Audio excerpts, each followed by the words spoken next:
Good evening. Good evening. We are here for the Dania Beach City Commission regular meeting. It's Tuesday, January 8th, 2019 at 7 p.m. City Clerk, can you please call the roll? Mayor Llewellyn. Here. Vice Mayor Udman. Here. Commissioner Brandemart. Here. Commissioner Harris. Here. Commissioner James. Here. Assistant City Manager Donnelly. Here. City Attorney Ansbro. Here. Thank you. Can we please do the Pledge of Allegiance, please? Everybody stand.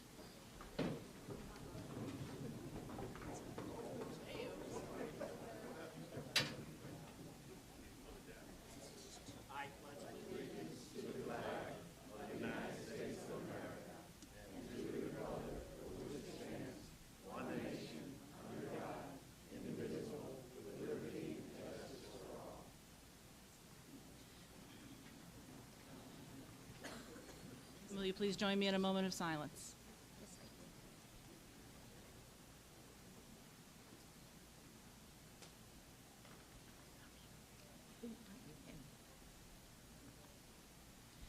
Thank you. Next item is presentations and special event approvals. First item is presentation by Dr. Fred Bletcher of Landmark Award from American Waterworks Association.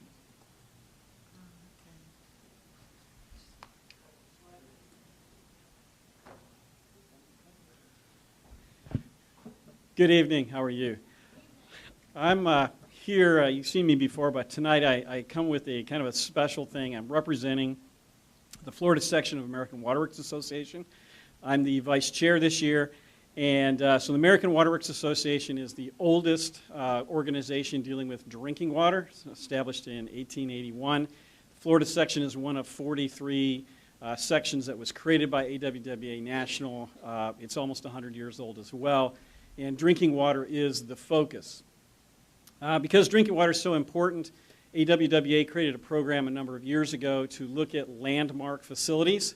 Those are facilities that have been in existence and continuous operation for more than 50 years. And so this year at the Florida Section Conference, the City of Dania Beach's water plant was nominated and received the Landmark Award for AWWA. And so we're going to hold up the plaque. It weighs about 50 pounds.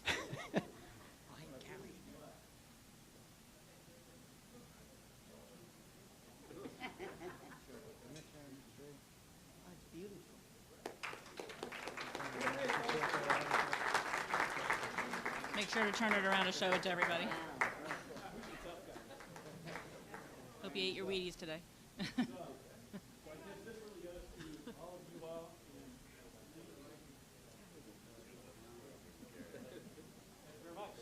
Thank you. Jessica, did you want a picture of that with all this? I was going to get one. Okay. Why don't we, is it possible to hold it back up again and we can all go down and take a picture? Okay. The commissioners have to come down if you don't want. I can get you all up there if you just stand here. Oh, this side. No, please. We have to go down. It's just in front of the podium. Oh, shut up.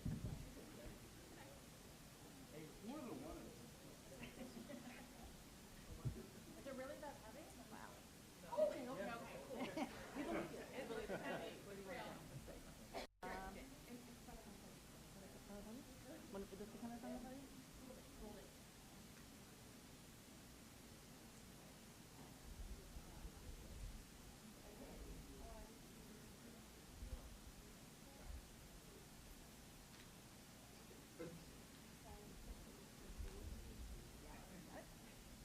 Put it down. Thank you.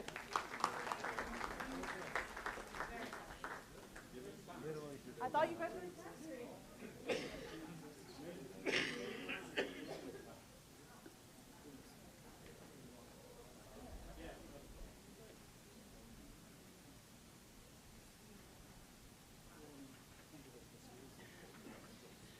Okay. Our next presentation is an update by Dr. Tia Major from the Literacy Connection, Inc., Broward Reed's Community Liaison. Is she here? Okay, we'll come back to it when she gets here. The next item is Parks and Recreation Department Most Valuable Employee Presentations. I won't have any problem with that. By myself. Good evening, Mayor, Vice Mayor, Commissioners, Assistant City Manager, City Attorney, staff, Eric Brown, Parks Director, Parks and Recreation. The Parks and Recreation Department has implemented an MBE program, which is our most valuable employee program. This is a quarterly award given to an employee that has scored the most points based on a criteria that we have created. Every 3 months, the director holds a staff meeting, an all-staff meeting, to discuss parks and programming. During this meeting, we announce our MBE of the quarter. This is our first quarter of our MBE. We had 4 staff persons that was nominated, and they all did a fantastic job. Just like Alabama fell, we can only have one winner. But I do want to recognize Shanna Johnson, Darius Green, and Leslie Levant. They did an amazing job this first quarter, and they were recognized. We also, yeah, let's clap. During this quarterly meeting, we also have lunch for all of the employees, because what needs to happen is our morale needs to grow and our camaraderie needs to come together. Now, our first quarter MVE simplifies the will to make things happen and make people better around him.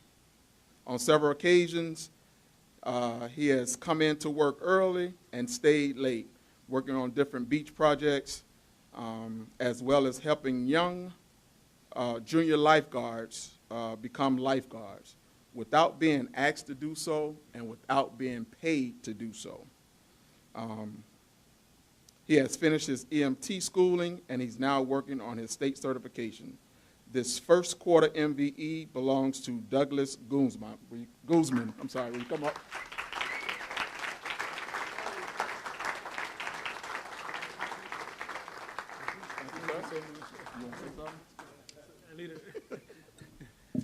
Thank you.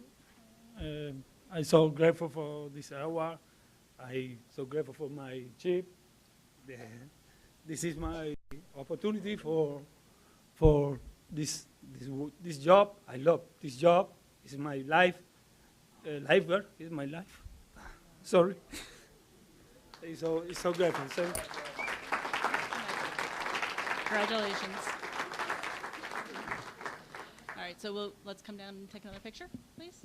Oh, I would okay. like to. I think we should. To congratulate him. And actually, I'm thinking the other lifeguards that are here probably should come up as well. Yeah. Oh, we get all the lifeguards. Yep. Come on up.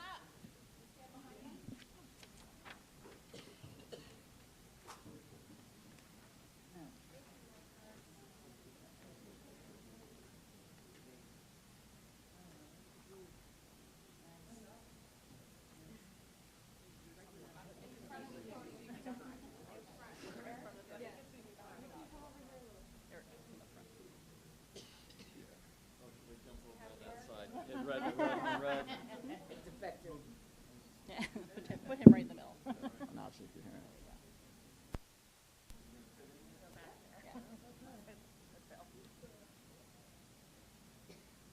I'm holding it in, come on. Can't see you, Lauren.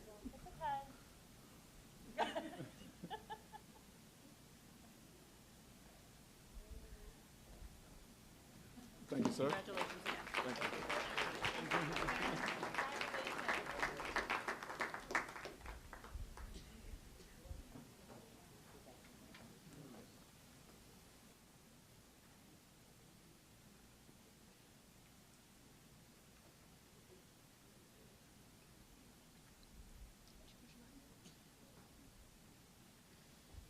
Commissioner James? Thank you, Mayor. I really wanted to thank our Parks and Rec Director, Eric Brown, for bringing this MVE program. I can remember a couple of years ago, Commissioner Harris was speaking about bringing up the morale in City Hall and one of the reasons that we ran for office. And so I think this is a great program.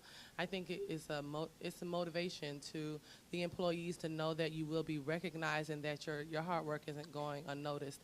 And I want to congratulate you as well. I'm always down there and I see you all. Y'all don't really know me, but you're always there to answer any of my questions, and you have one of the most important jobs in this city. And you all sit, especially on a side of the city that's in Hollywood, and you still serve everyone. And for that, I genuinely, I know that a lot of us, we appreciate you. And so I know it's a thankless job. You don't hear it often, but thank you, thank you, thank you.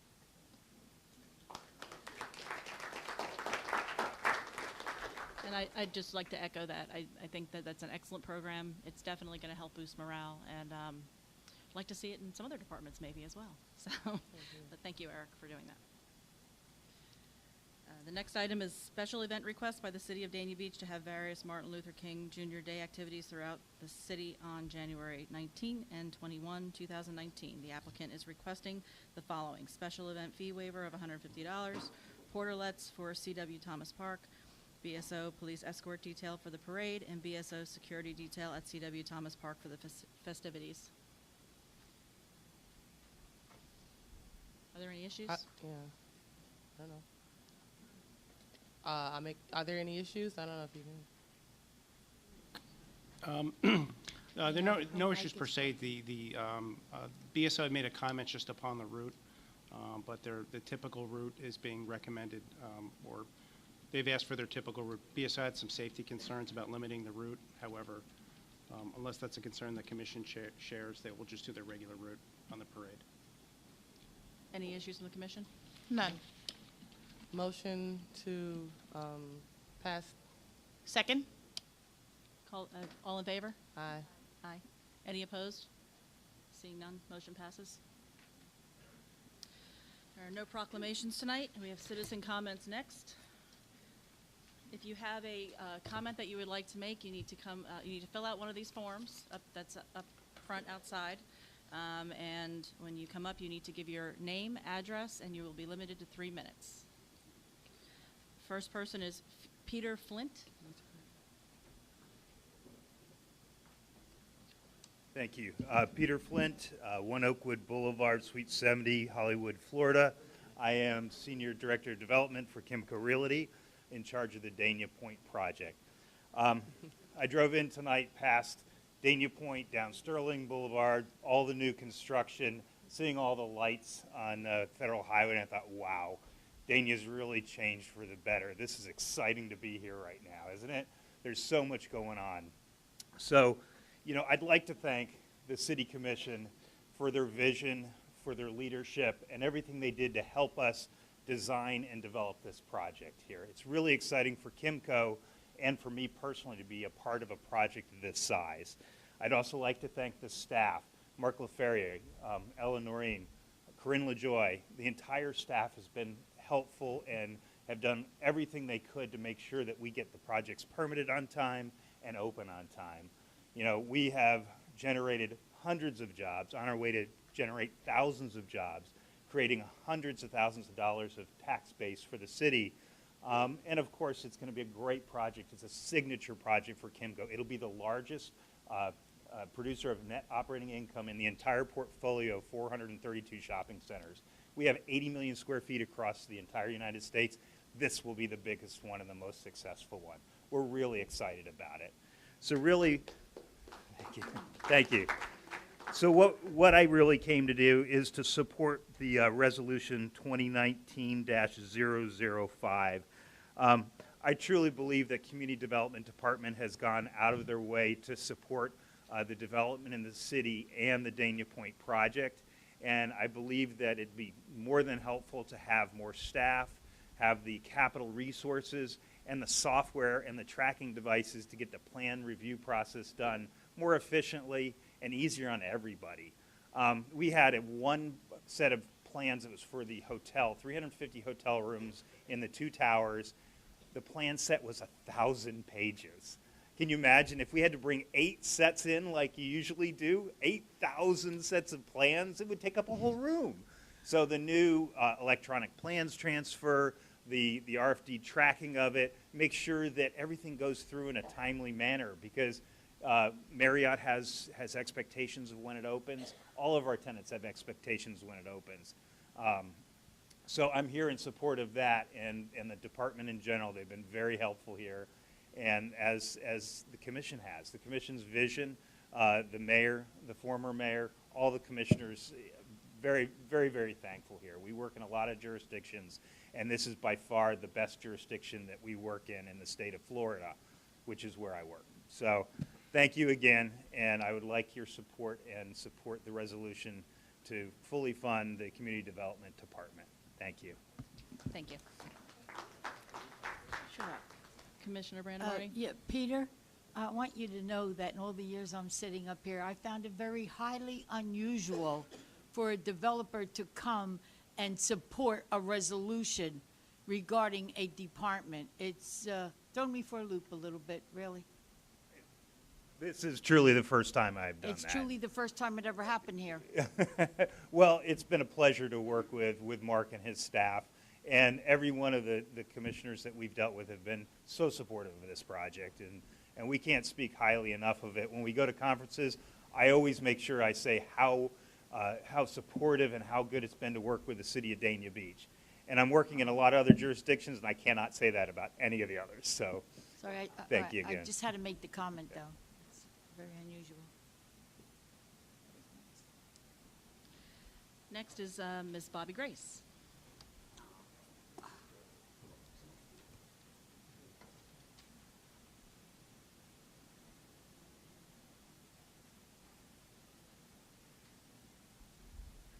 Bobby H. Grace, 110 Northwest 8th Avenue in the great city of Dania Beach, Florida, which I am definitely a #1 fan and resident. I certainly want to thank you for approving our variance tonight for the MLK activities that we're going to be having in the city. I really would like to urge the residents of Dania Beach to attend the gala that we're going to be having on January the 19th at the IT Parker Community Center, starting at 6 p.m. It is going to be something that probably I would not be able to pull up to the standards as what we did for the 110th birthday celebration, but it will be very close. I promise you that.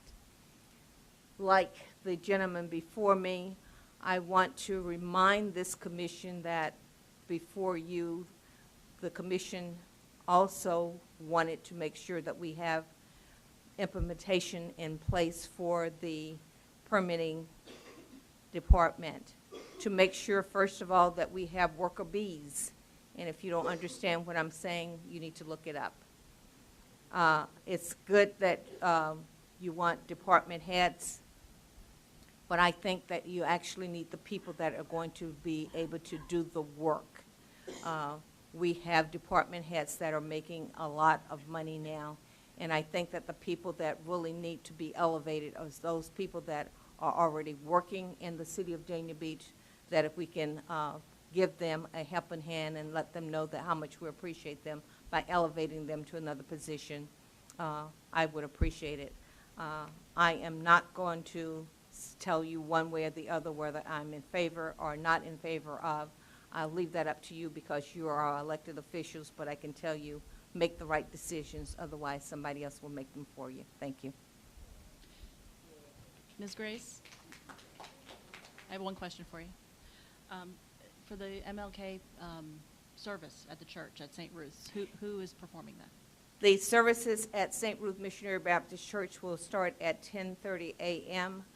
The master of ceremony will be Reverend Wiggins from Greater Mount Zion AME Church, and the keynote speaker this year will be Dr. Melvin Dawson from Genesis. Now, I'll give you a little brief history about Melvin. The Dania Mass Choir was started in 1993 in the city of Dania Beach under the direction of Cedric Mitchell.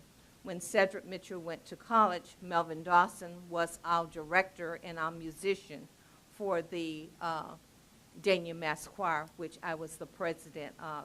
They went on to do a record recording with Bobby Jones, and you will be pleasantly surprised. He is an awesome, awesome speaker, and I'm praying and hoping that all of you will be able to attend. This committee sent out 50 letters to all of the different churches in Dania Beach and surrounding areas, and hope that they will attend also. I Thank you. appreciate you asking me. Thank you. Thank you. Mhm.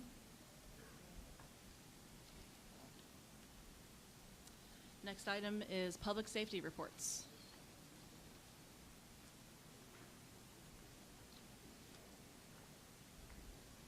And welcome back, Danny. Good evening, Mayor, Vice Mayor, Commissioners. Good to be back. I first want to thank the Commission for all their prayers and recovery and cheers and everything during the holidays while I was injured there. It was quite the scare. But I also want to thank all the clubs, the women's clubs, the seniors club, the COPs, every club that I go to. The outpouring of support has just been huge, and I can't thank everybody enough. It means the world to me. So back to our regular report. Our trends are still nighttime auto burglaries, unlocked vehicles as usual. We've had several shoplifting cases on the east side, and we see a lot of work vehicles being targeted for the tools. So I urge everybody at all the meetings that we go to and all our deputies when they show up on calls, if you have a work van and there's tools in it, make sure it's locked or you bring them inside or secure them somehow. Recently we arrested a female subject at the Best Western for fraud and grand theft. The defendant entered the hotel, presented a fraudulent Texas ID and credit card to rent a room. We've been seeing that with all the hotels and motels that are going up in the city, a lot of fraud going on like that. We had a grand theft of parts from the FP&L warehouse. The copper wire, if all these construction sites we have, a lot of times they end up missing if there's not a security guard or a detail on site. We did identify the suspect. It was a private contractor for them, and he was taken to jail. We recently also arrested 2 juveniles for grand theft auto, 500 Northeast 2nd Street from the northeast side. The vehicle was returned to the victim, so luckily they didn't have time to commit any further crimes with it. Over the last few weeks, while I was out for a brief period, I received calls about issues over off of Pippin Waiters and 6th Street and 7th Street. So immediately the guys jumped on it, and we've made arrests in the double digits for everything from open containers to loitering to delivery of methamphetamine and cocaine. So we're still in the progress of making a pretty big impact over there. I want to go over a couple crime prevention tips. Please don't give out your personal information over the phone. It's tax season, so now we're going to have people representing the IRS call you. The IRS is not going to call you. So please do not fall victim to any of that. If you're worried about something or think you might have done something you shouldn't have done, call us. So if there are investigative routes, we can take them. We have seen some iPhones get snatched out of people's hands. So if you're sitting at a store or out in the parking lot and you're holding your phone up like that, taking a selfie, just be aware of your surroundings. I'm going to run them down. And just as Ms. Grace said, we'll see everybody out Monday, January 21st for the Mlk Parade and the community event. Commissioner James? Welcome back. Thank you. I just, I wanted to say thank you. I've noticed, especially that one house in that one area, because the resident hasn't been calling me like every other day, over there on, I think it's 6th Avenue, Northwest 6th Avenue. It's quieted down a lot, and I just want to thank you and your staff for the patrolling and everything you all did to quiet that and calm that down and bring peace to the, to the homeowners that live in that surrounding area. And they asked me to say thank you for them as well. So thank you. Yeah, it's a community effort. We rely on people to tell us what's bothering them, what's wrong, what's going on, and that way we can respond and address their issues. Thank you. Thanks. Very much. And again, welcome back.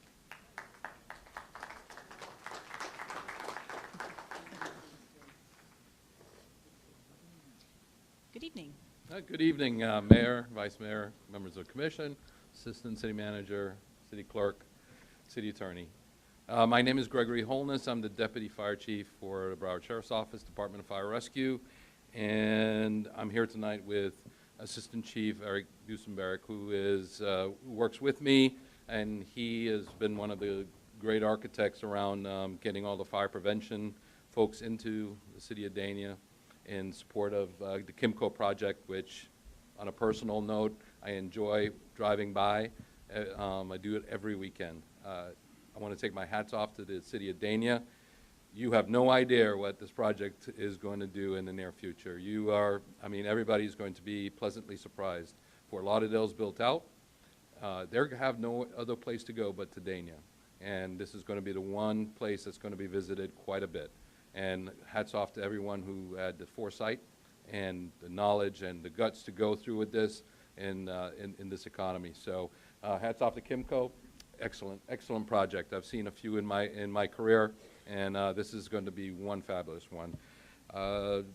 Really, nothing to report in as much as our cost data. We're still crunching the December numbers. So when that is done, we'll have a full 6 months to report on. You'll see my happy face at some point in the near future coming back with it. But being the first city in Broward County, I want you to give you a first taste of something that I thought was, which came across my desk. We contracted with a company by the name of the Baldrige Group. And if anybody knows about Florida Sterling Award or Malcolm Baldrige Award, this is the owner of the company, the president of the company. He's an independent contractor, goes out and he does customer satisfaction surveys. He called me the other day and he says, listen, you're not going to believe this, but you got to take a look at the trend data. They're going out and they're making phone calls to the residents after incidents and talking to them. And we are trending right now on an average for the last 5 months. I'm waiting for the 6-month data so I can actually have something to publish and send you all. We're trending at 83%. Now, the 80 percentile benchmark for the nation is 61%. So we're way above what the national trend is, and the statements and I'm reading all these 300 plus just comments that folks are calling in. You know, they held my hand in the hospital. They were fabulous to my dad. They were fabulous to my mom. It's just heart-wrenching to hear that people will actually come out and make those statements. So all in part is that testament to the men and women out there that serve you and the public here. And, you know, I don't do the work, they do the work. I support them and I get them whatever resources they need to do just exactly what they're doing now is exceeding expectations. And so they're doing a fabulous job. So with that, I'm going to turn it over to Chief Busenberg. He can give you some data on the fire prevention stuff, which ties kind of directly into the KIMCO project. Good evening, Commission. Just real quick. So in the first quarter in Dania Beach, we have reviewed 251 plans. We've done 419 annual inspections, and we've done 158 new construction inspections, which are directly related to any permits that come in. Keep in mind, of course, one of those plans was that large plans he talked about. But so far, everything that we have put in place is going smoothly. Mr. LaFerrier, we communicate whenever need be.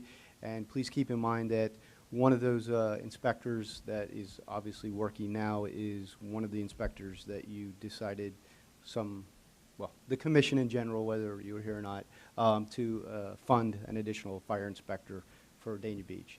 It's definitely making an impact. We definitely appreciate it. And with that, thank you so much, unless you have any questions. Thank you. Thank you. Next item is consent agenda. Are there any polls? 7.7. I'd like to pull 7.2.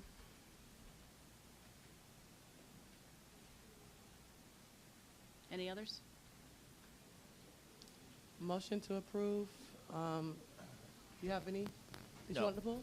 I was going to approve the consent agenda with the exception of number 7 And number 2. and number 2. I guess I'll second it then. Okay. All in favor? Aye. Anyone opposed? No. Okay, motion passes. 7.2? Okay. I pulled 7.2, not for all of the requests, but specifically for the commissioner travel requests. I have some concerns, especially with regard to the one going to the U.S. Conference of Mayors in Washington, D.C. There are two, the Vice Mayor and Commissioner James would like to go to this. I think we all received this invitation.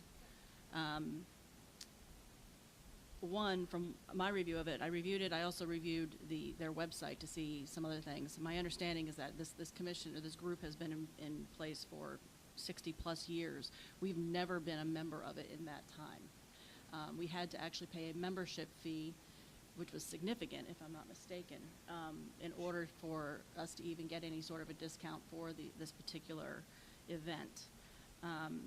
Looking at the event, first of all, it does seem to be geared more towards mayors as opposed to commissioners. But aside from that, it's a very expensive trip considering what's on the agenda. I don't see where there is a significant amount of information that's going to be worth almost $3,000 per person to go to this for just a couple of days. And that being said, I mean, those two individuals wanting to go to this, I feel like it is taking up a significant amount of our travel budget in January. It's going to take up more than a third of our travel budget already in January for minimal information that we can use here. Commissioner James? Who was first? Commissioner James? I'm third. Oh, I'm sorry. Commissioner Brandemarty? Yes. With all due With all due respect, I've been down this road before, and I refuse to go down it again. I remember in the past, we have never ever questioned anyone needing to go to what they're interested in. If the money is too much, move the funds over back into it. Bill belongs to God knows how many things. God bless him, and he's always willing to go. Why? Because none of us want to go. So I give him all the credit in the world. Are we going to take away what he does for the city next? When I was seated up here and had that horrible incident happen when Walter Duke was the mayor, and because we wouldn't cooperate, the first thing they took away were these kind of events. And that's what I meant by going down this road before. The residents of this city pay these commissioners money in order to be sure that they make right decisions. And sometimes when you go to strange things like this, you learn a lot and you can make a right decision. I am not against any traveling expenses for anyone seated on this commission. Why? Because the next time it could be me. The next time it could be Bill. Right now it happens to be these two. I won't go there because it's cold. I could go too. Move funds back over into that fund if we're short on funds. But don't take away their right to be able to go to any kind of conference or convention. And that's how I feel on it, and obviously adamantly. And I will not vote and let this happen. Vice Mayor? Well, look, this is my take on this. I've been a nurse for 15 years, and part of my job as a nurse is continuing education. I'm a pediatric trauma nurse. And I go to conferences all the time, and I expand my knowledge so that I can be a better nurse, so that I can be on the cutting edge of what's going on in medicine, what's going on in nursing, and that so I can deliver better care. So now this is my other job. This is my second job, and I feel that same obligation to you. I'm not just here to show up 2 times a month and vote and just read my packet and vote based on whatever knowledge I came into this with. What's that? No, you don't gotta go. It's too cold for you. But so I would say that that's the expectation that I would like to set for all of our staff and for everyone on the commission. not to just go to this conference, but to find, there's many of them. There's all over the state, all over the country. And there are several different topics that in whatever personally interests you. So to say that there's not important things on here, just to name a few, I just pulled it up as she was talking. Affordable, local solutions to affordable housing, how relevant is that? Helping minority entrepreneurs, I get a call about that a week. I could go on and on, but developing cultural and arts programs in your community. This is important. And these are things that I ran on being the best person who could bring that to you and who could be the most knowledgeable on that. And I need to continue my education by whatever means everyone else chooses to continue their education. I hope they will pursue it. And really that should be the expectation, that all of us will be doing that, not just myself and not just Commissioner James. Commissioner James? Thank you. I'm not here to make a plea or anything, just here to say a little bit of my journey when I was mayor, and I went to a lot of things in Tallahassee, and I went alone. And I can remember how I felt going to a lot of these places alone, and some of the things were a mayor's event, but you saw city managers there. You saw the entire commission there. You saw a lot of support there. We didn't have that. We didn't have a commission that wanted to go and travel and that wanted to go to these things. And when I went to Tallahassee alone when it was very important. We were talking about home rule. They were talking about taking away home rule. I was very early in my tenure as mayor, and I can remember it was a lot of information, and I can remember wishing that other commissioners and our team went together. We were the only city where I was there by myself. That's number one. Number two, it's not just what you have seen with this, but I've already scheduled meetings with Josh Gabaton. I'm not sure if you have met him or not. He's our lobbyist from DC. It's very important to build relationships. And when I went there last time, I went and met with the delegation. I went and met with 12 people on Capitol Hill, different senators and different representatives. We spoke about the erosion on the beach. We spoke about the reason why we probably have sand coming here quicker than it would have been.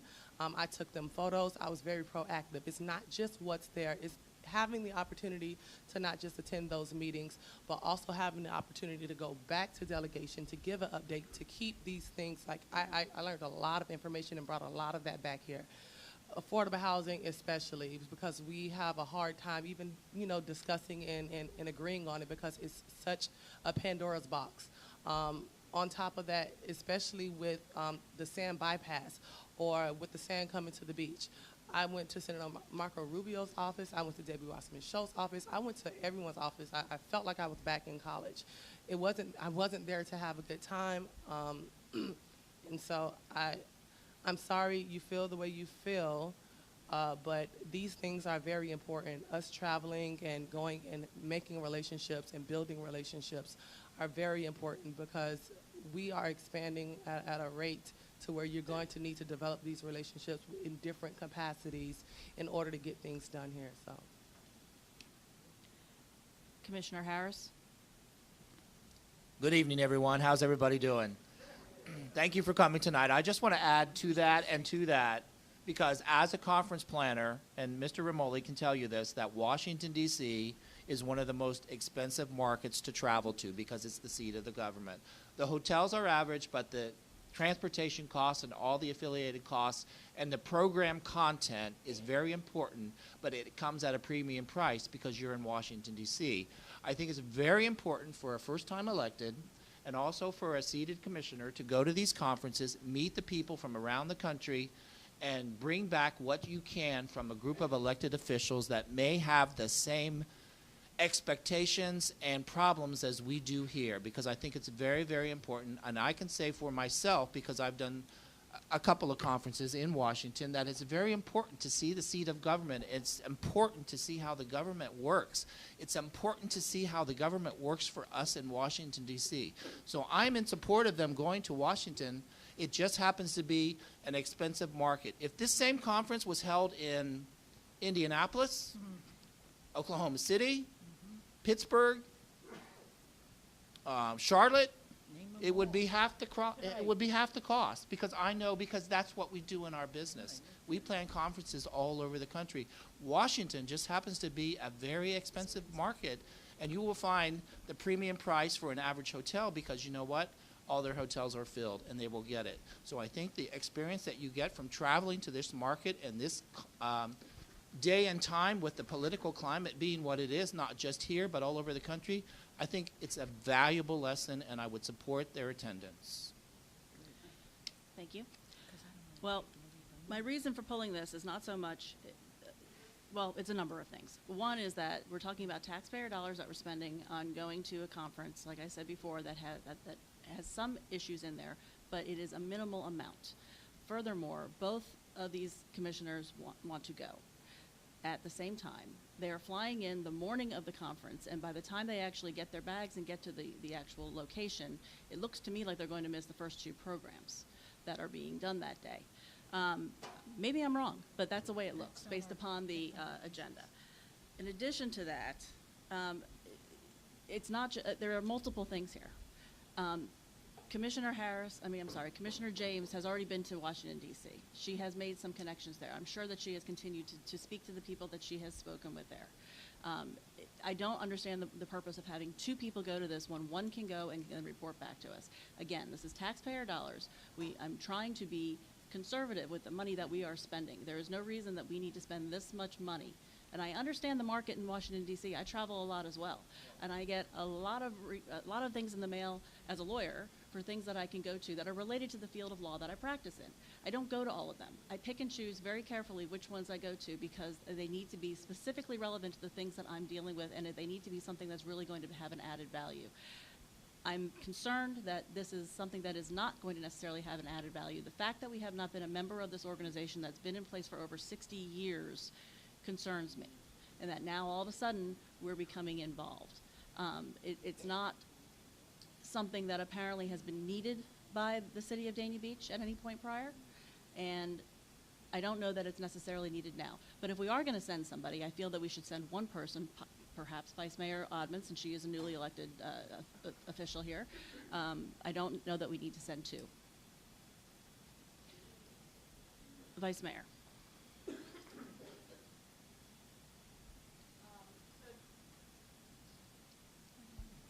Apologies. So just to address a couple of things that you said, we did make sure our flight was so that we would be making the items, well, I should say at least the items that were important to me and most relevant. There's workshops throughout the day, so there's always a lot going on.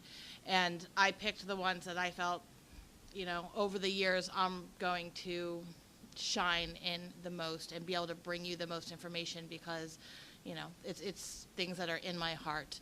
The reason we were not a member for all these years was because travel was not valued as much in previous commissions.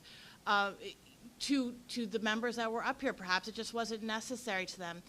Our culture here is changing, and as a city we're growing, and as our city is growing, there's the expectation that we are going to become more knowledgeable and sophisticated in our understanding. That is the value, and that is the reason, you know, there's no delight in me being away from my 4-year-old for 3 days and jetting on the planes and going on all this mishigas. It's because these are very, very relevant issues. I mean, if we went through it for 5 minutes and we went through the entire program, there's things that you hear us talk about every single meeting that this is addressed. As far as the membership dues, so the part of the reason it's so expensive is because we're not a member, and I did request, and I don't know where we are with that we join, because I would love to see Mayor Llewellyn and all the mayors down the line. I would like you to come with me. I would like you to make these relationships with me. I would like as many of us as is realistic to be there and to say, this is not just me, this is Dania Beach. Look at us, we're here. And you go to other conferences and you go to other places, and you know these commissions travel in packs. It's quite funny because I'm not used to it. I haven't seen our commission do that. I would love to do that. Again, within what's realistic for the board members and the members of the commission to attend. This is important. We're changing. So I just wanted to address a couple of those specific things, Mayor. Thank you. Commissioner Brandemarty? I think they should go, and it's better to have two girls going than it is to have one going, really. I lived there 18 years, so boy, there's nobody knows Washington better than me. 18 years before I came here, that's where I was. So I'm just telling you, it's not the safest place in the world. In fact, I bet you it's one of the #1 in high crime. So I'd rather know, you're shaking your head because I know you know I'm right. Let me tell you something. It's not a good place for one. Look, it's the right thing to do because I'll tell you why. You see, let's pretend they're not here. Okay, let's pretend they're not here because I'm going to tell you the truth. All of a sudden, something's going to come up on our agenda, all right? And our mayor's going to want to go, and I'm going to want to go because that's the thing that interests me. How do you think I brought back that big report on the Airbnbs when no one could answer the residents' question on it? It was from doing exactly what they're doing. Do you remember? And to this day, we still don't have the man or invited him here to come and show a presentation on how Airbnbs can be regulated. To a certain extent they can, but mostly they can't. All right? It's just following rules. That's where I learned about it. Every commission meeting, nobody knew any answers to give to all the residents when they came in here. How do I stop the noise? How far can Mark LaFerrier go or code enforcement go? We learned that at a conference. So you do learn something there. And I really believe that this should not even be brought up because, like I said, what goes around comes around, and I hope each and every one of you are here to see and remember what I'm telling you. Then you're going to get votes against your going. And you know what? That's the way the cookie crumbles. Vice Mayor Odman, did you mean to hit your button? Yes, do it. And Bill Harris, Commissioner Harris? Yeah, just one more thing. As a conference and event planner, which is our major business, is that the planners of this conference, they put it out there and they're probably planning it, 4 to 5 years in advance, and they want people to come. And I hand it to the people that want to travel to the conferences because they're flying on JetBlue out of Florida, which could probably be a beautiful day in January 23rd, 123, which is the date. And you know what? You never know when you leave the airport in Fort Lauderdale what's happening at the airport in Washington, D.C. It could be snowing and ice. And you know what? You could never get there because you might have to land in New York City. Then what are you going to do? You're going to have to take the train down to Washington, and chances are you'll miss your first couple of sessions. So I hand it to you for one to travel to a northern climate in the winter because you never know about the what ifs and the O. It starts with S. That can happen. And you should go. You should definitely go because you know what? I have some travel coming up, and on behalf of the MPO funds part of that travel. And you know what? When you can go out there and you can go to Washington and you can meet Senator Rubio and the new Senator Scott, I think, and you can bring back something about transportation and infrastructure or planning and zoning and development, I think it benefits us all. And I would expect a full report when you get back. Thank you very much. They're not going to answer the telephone if you try to call us. So you got to be in their face. Can we call the question? Right. I make a motion to approve. Second. Call the roll, please. Excuse me, Commissioner Brandemart? Yes. Commissioner Harris? Yes. Commissioner James? Yes. Vice Mayor Odman? Yes. Mayor Llewellyn? No. Carries 4-1. Next item? Item 7 is a resolution of the City Commission of the City of Dania Beach, Florida, authorizing the appropriation of funds for fiscal year 2018 to 2019 relating to additional staffing requests as well as capital and software needs by the Community Development Department, providing for conflicts, further providing for an effective date. Good evening, Mayor, Vice Mayor, Commissioners. Mark LaFerrier, Community Development. Good evening. The agenda item that we're requesting approval of tonight is really the result of a meeting that we had in our final budget hearings for this year's budget. And in that budget hearing, the City Commission set aside funds for additional staffing and for additional capital facilities. in recognition of the additional workload, the heavy workload that goes on in the building division and the overall department. So the budget amendment that's being proposed really kind of focuses in on that effort that's going on in the building division, but it also carries over into code enforcement also. On the, for example, I think I've had presented these numbers in the previous meetings, but the workload has increased in the building division from about a $50 million a year value of construction to last year $267 million. The upcoming year we expect about $550 million. A lot of that is by Kimco at Dania Point. There's also an awful lot of development that's gone over the years in the rest of the city, and that's what's kind of carried the load at a rate of about $230 million a year for the last 2 or 3 years. Prior to that, the city really only did about 15 to 40 million a year. So you can see that it's increased significantly.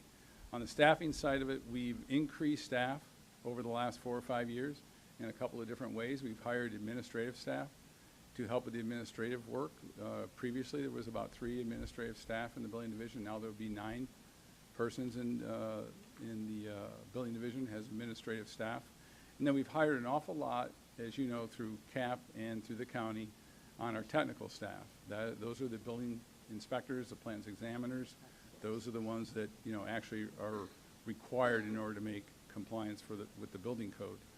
Now, all those positions are positions that have done a really significant and important and very good job because we've been able to handle this workload. But during that time, even when we only had 10 people in the building division, we had 2 supervisors. Now that we're going to have 39 people in the building division, we still only have 2 supervisors. And one of those supervisors is the building official, and building officials typically don't supervise staff or process. They're really involved with the supervision of technical compliance with the code. So one of the important positions that we're asking for, and there'd be 2 positions, are permit supervisors, so that we can have a total of 4 people overseeing the activities that go on in the building division instead of just 2, which we think would be deficient. The other position that we're asking for in the building division, but I've said at the commission meetings previously that we would only exercise the opportunity to hire this position is if we needed to hire a building official or plans examiner. That's a position that if there are very few of those that are available, and if we lose our building official or one of our chief plans examiners, it might be better for us to have the opportunity to go out and hire someone as a city employee. And then the other positions that we're looking for in the rest of the department is a record specialist. The building and planning and zoning and code department has an awful lot of paper and an awful lot of records requests. For example, when someone wants to add on to their house or make tenant improvements in their commercial building, a lot of times they'll need to come to the city in order to get records from planning and zoning or from the building division. And certainly if there's issues in code cases, they've got to get their public records requests answered there.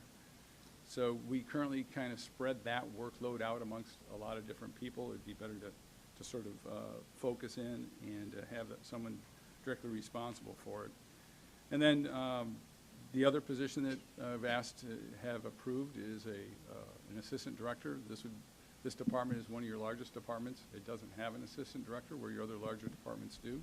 This would be a reclass. This reclass would carry with it the responsibilities from the operations manager and from the floodplain manager, and then also a code enforcement officer. I think for years we've been a little deficient in coverage for code enforcement, and I think it's going to be something that's going to be very important in the future in the western parts of the city. The other thing is that due to all the activity that we've had over the last 2 or 3 years, we haven't been able to really do some of the proactive code enforcement work that we really like to do.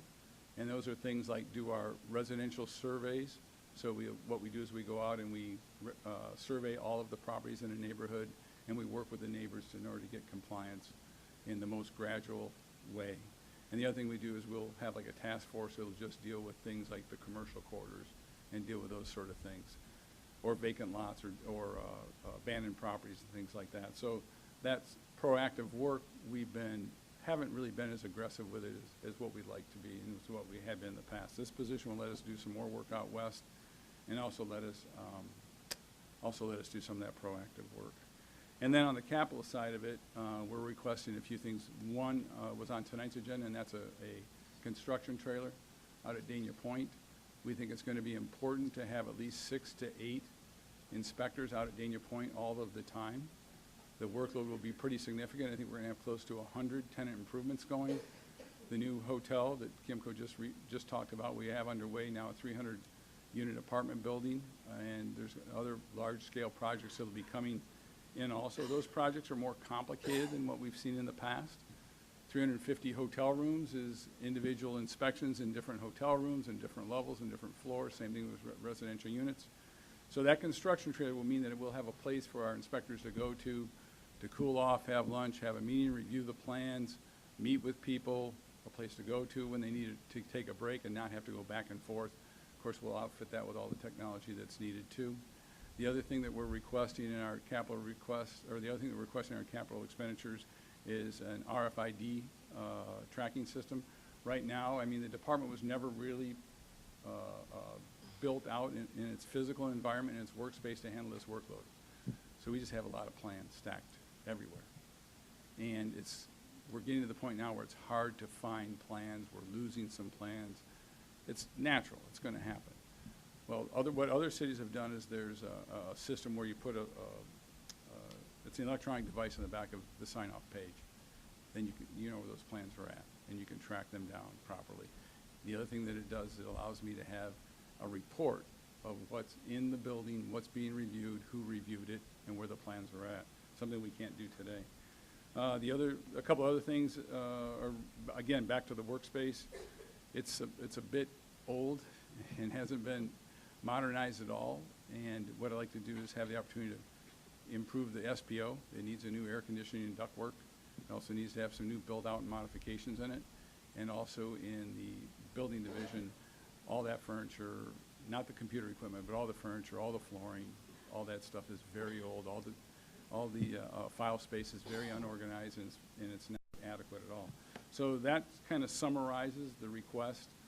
Part of it is personnel. The other part of it is relative to capital expenditures for facilities and technology.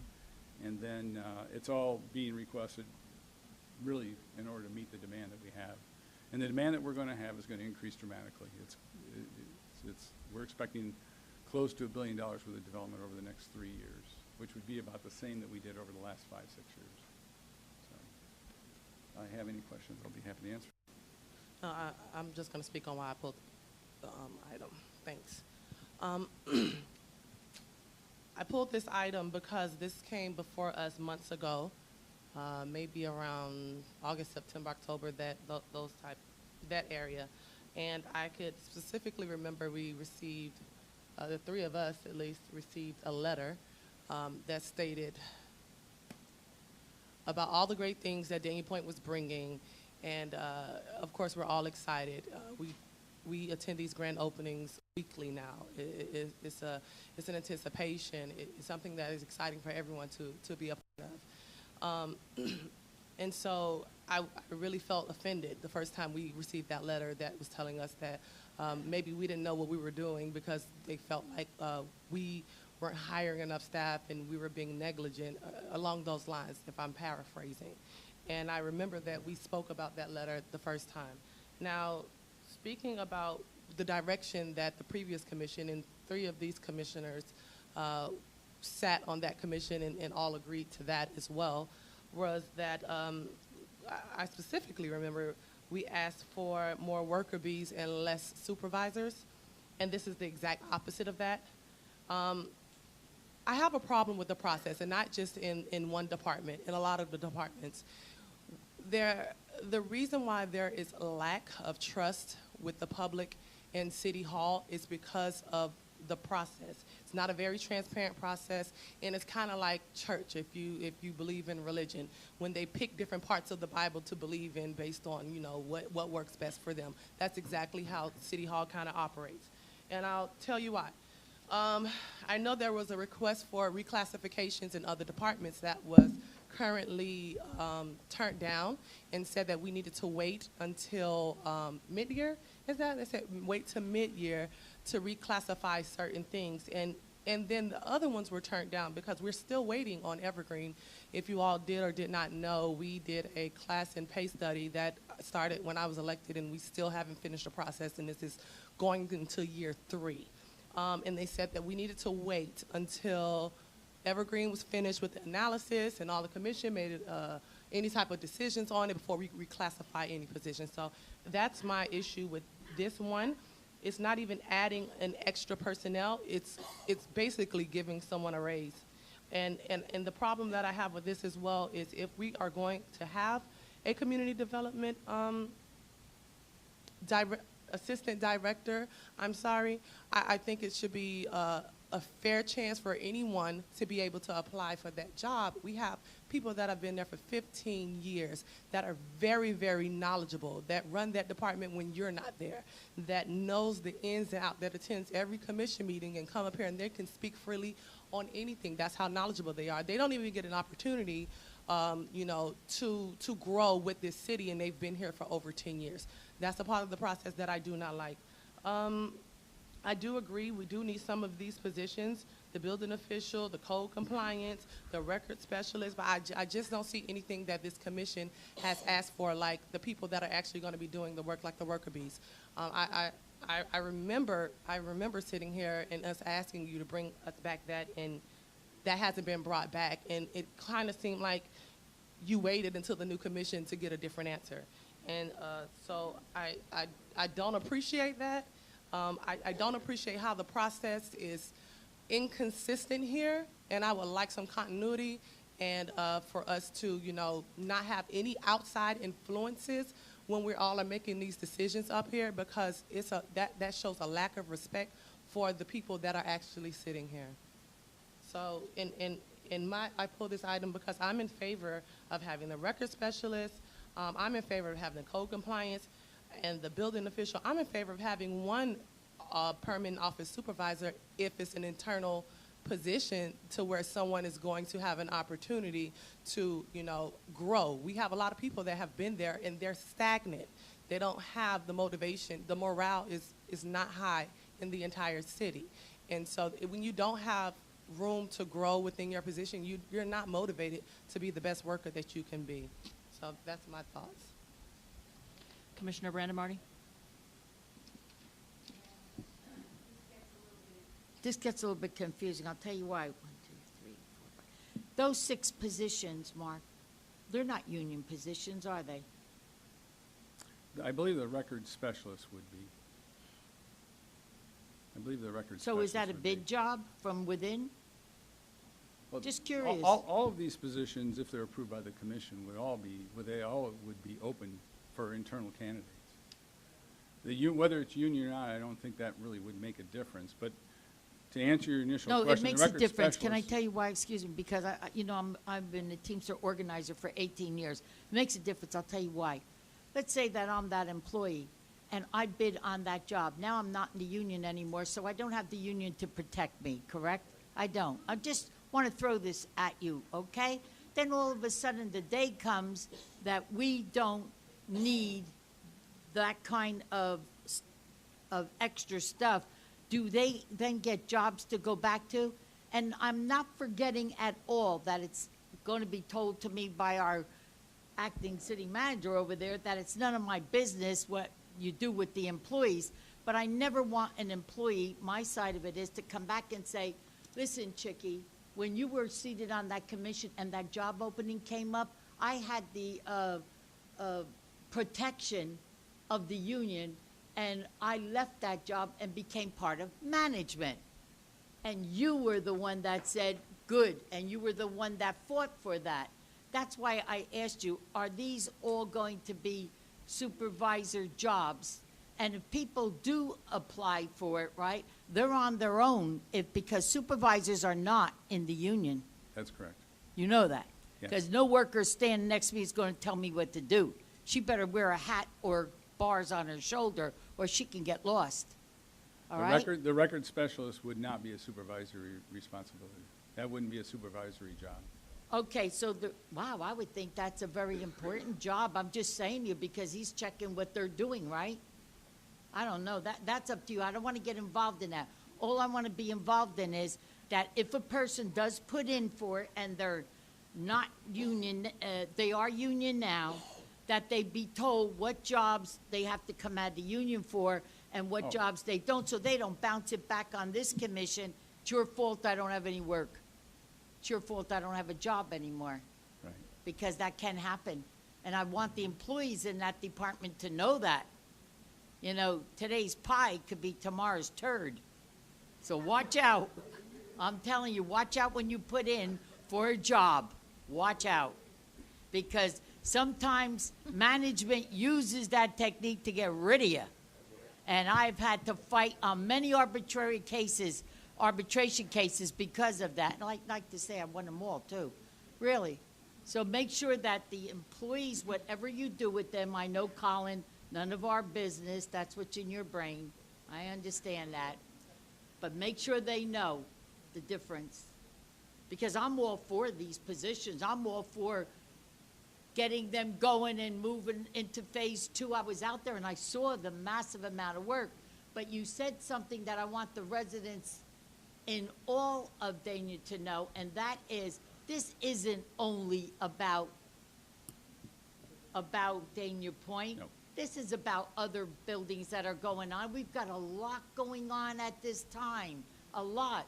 So this is an asset to your department. And not only that, you need it bad, because I've got some complaints myself on code and things that they are not doing. I was happy to see that it was a code person there. I'm not against this at all, but I just want you to be level with the employees to let them know where they're standing should the day come that Dania Point says, all right, we're finished with the point, we're on our way, and you don't find it necessary to have that trailer anymore. That trailer's what, $60,000 rent? Something like that? And I think it's $42,000. Can't we buy it? I think it's cheaper to rent it. Plus, what would we do with it after the 3 years? It's cheaper to rent it? I think it's cheaper to rent it, yeah. What can we do afterwards? Put the city commission in there. We're looking for a new house. Break. Cut me a break. I was just curious. In fact, I was going to ask someone, is it cheaper to buy than it is to rent? It's cheaper to rent it. It's cheaper Yeah. to rent. It's cheaper. I'm in the wrong business. I need that truck. Oh, really? We could do it, Bill. Yeah, Bill and I are going to buy it. All right.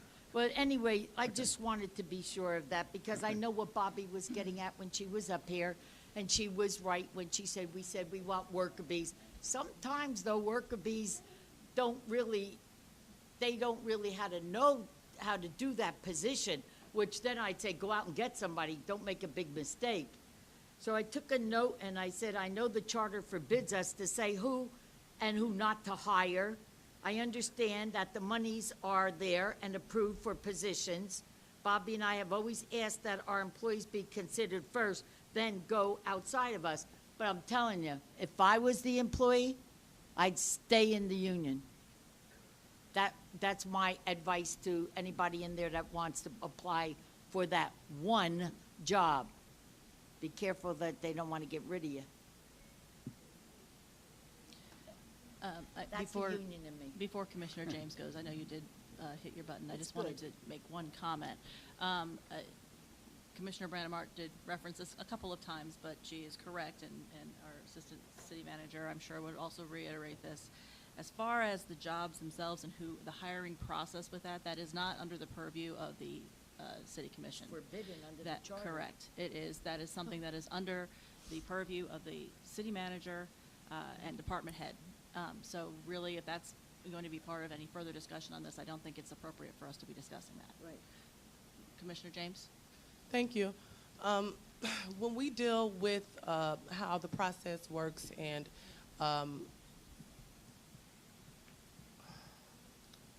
when we deal with the structure of these different departments, we've sat on this commission and had plenty of discussion about it. I don't care if it was from the CRA. I don't care if it was from Public Works. I don't care if it was from Parks and Recreation. We haven't told anyone who to hire, but we definitely have had input on how the structure has worked in the past, at least since I've been here. I just want to really caution you all as a commission and the public, when we start reclassifying positions and we haven't been consistent throughout the city. We're opening up ourselves for not only liability, but for a Pandora's box. Because me, as an employee, if I know that my position was supposed to be reclassified and they're telling me to wait until a certain amount of time, or telling me that the comp and class study is coming along, and all of a sudden it's okay to do it in this one instance, I don't see that as being equitable. I don't see that as being fair. I think that, again, this needs to be a very transparent process, and there has been tampering in this process, and just as like there's always tampering in the process of a lot of things in City Hall. So you really need to be careful when it comes down to that. I do think that we are growing, and we do need a lot of these positions, but all of them I'm just not on board for. And I think that as a commission we have the right and the duty, because it is a taxpayer's dollars that is going to be paying for that, and we are sitting here to make those decisions for these positions. Commissioner Brandon Marty? Yeah, tampering is a strong word to use. I stand by it. Yeah, all right, that's okay, you can. It's a strong word to use. And let me tell you something. We all up here got a very bad, nasty, rotten email from somebody, don't know the person, don't care to know the person, very rotten email. And I look back in my 6 years that I'm sitting here, and I'm laughing at the same time, because you know what? I'm about the only commissioner that refuses to meet with developers, and I don't give a damn. I'll tell you why. If there's one developer, and there was in the case of Charlotte, with your developer out there, I met with that Mealy, but I brought an army with me. I don't meet with a developer alone. I don't want to know that he's going to walk out and say, oh, but you agreed to that when we sat in there. So I'm innocent of the charges that she's screaming about. Anytime I did meet with Mr. Mealy, really, I brought Colin Donnelly, and I brought sometimes not only that, the city manager and also the attorney. That's how untrusting, to bring up your point, that I am. Or I'll say, I don't have the time. I don't meet with developers. I want to be surprised at a commission meeting. And I want to be able to know in my heart that I didn't promise you anything. So you're here in the raw, because now I'm going to attack you. But if I meet with you ahead of time, you're going to walk out of there, and those guys are not seated with me. Is it true? Was I always there with you, Tom? Hey, how about you, Colin? How about you, Bob Baldwin? You ain't there, but all right. I don't do that. I don't set myself up for these private meetings with anyone. And I wish new commissioners would learn that. Do not meet with anybody without having a witness. I mean it. Would you do it? No. No, I don't do it either. So the lady that sent out this horrible email is blowing off winds, saying that commissioners have been seen with this developer over and over again. Maybe they have a bigger interest in what's going on than I do. I don't know. I make the decision. I feel I'm safe with my decision. I love my decision. The residents came first. I'm happy. I don't need to know anything else. Go home. But I don't like that email that we received, and I don't know who they could be referring to, but they obviously have a secret agenda, and I'm not any part of it. I want that to be clear. Thank you. Vice Mayor? I've lost my thought process for a moment. That's because you were shot in the forehead. Well. Okay. So,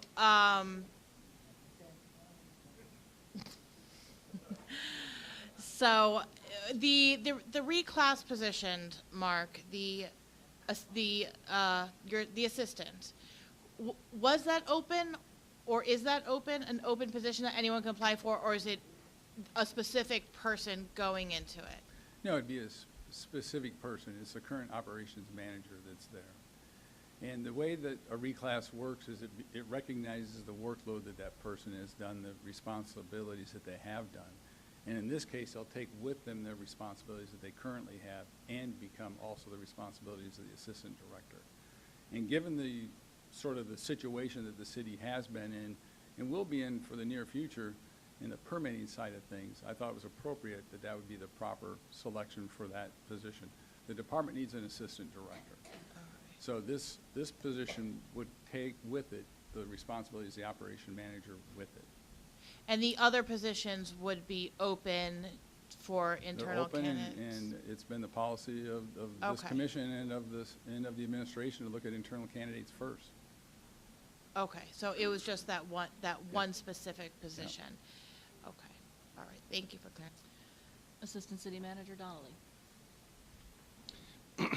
Yeah, just one thing, there was a question as how many were union positions. The code compliance officer is a union position. Thank you. The other ones are not. And just regarding the recruitment and of personnel, this organization, and like most, you want to maintain your talent, which we do, and a good way to do that is to promote when you can. The process in our civil service rules is that you would decide whether you want to reclass a position, and that's what Mark has chosen to do with this position. And I think he's the best person to make that decision because it'll be an individual he needs to work with closely and is probably best in a position best to figure out who would be most successful in that position and would benefit the city.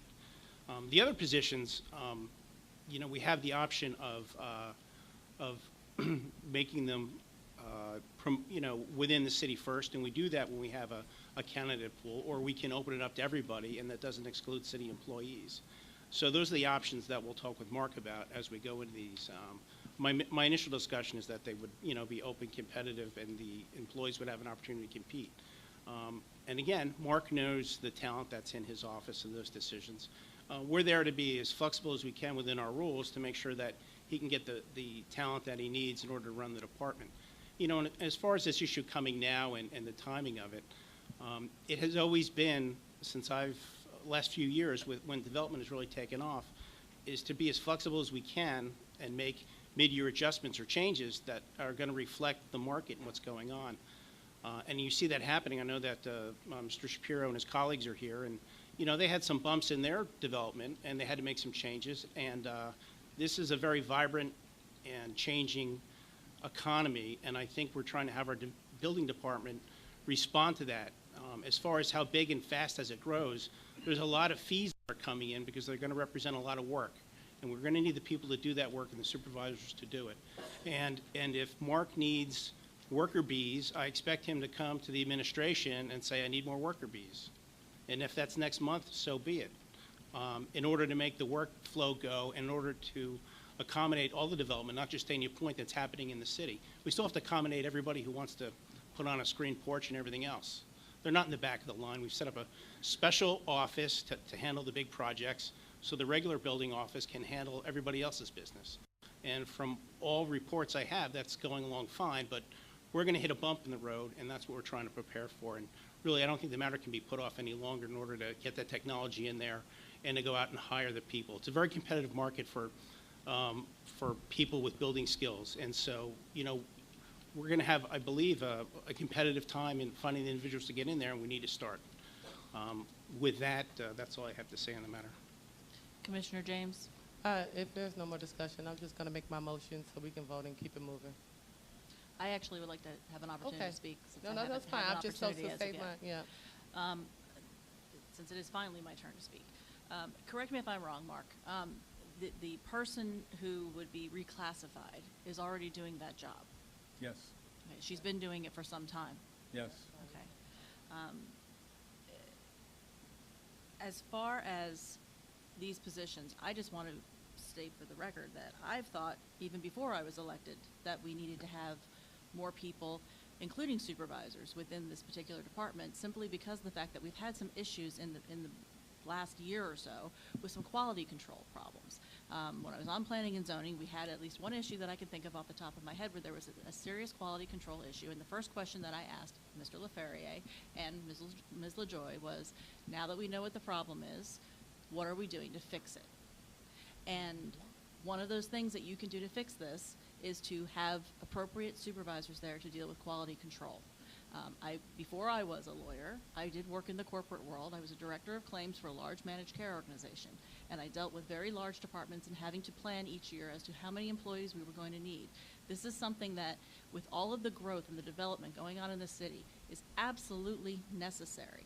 And there are worker bees, but we also need management. You need management to go along with it because the worker bees need somewhere to go and have some direction and ensure that the quality of the work is being, is correct and is adequate for what's going on. We can't afford, with all of this development going on, not just Dania Point, but everywhere, we cannot afford to have something slip through the cracks, either causing an injury or creating a hazard that needs to be corrected expensively down the road.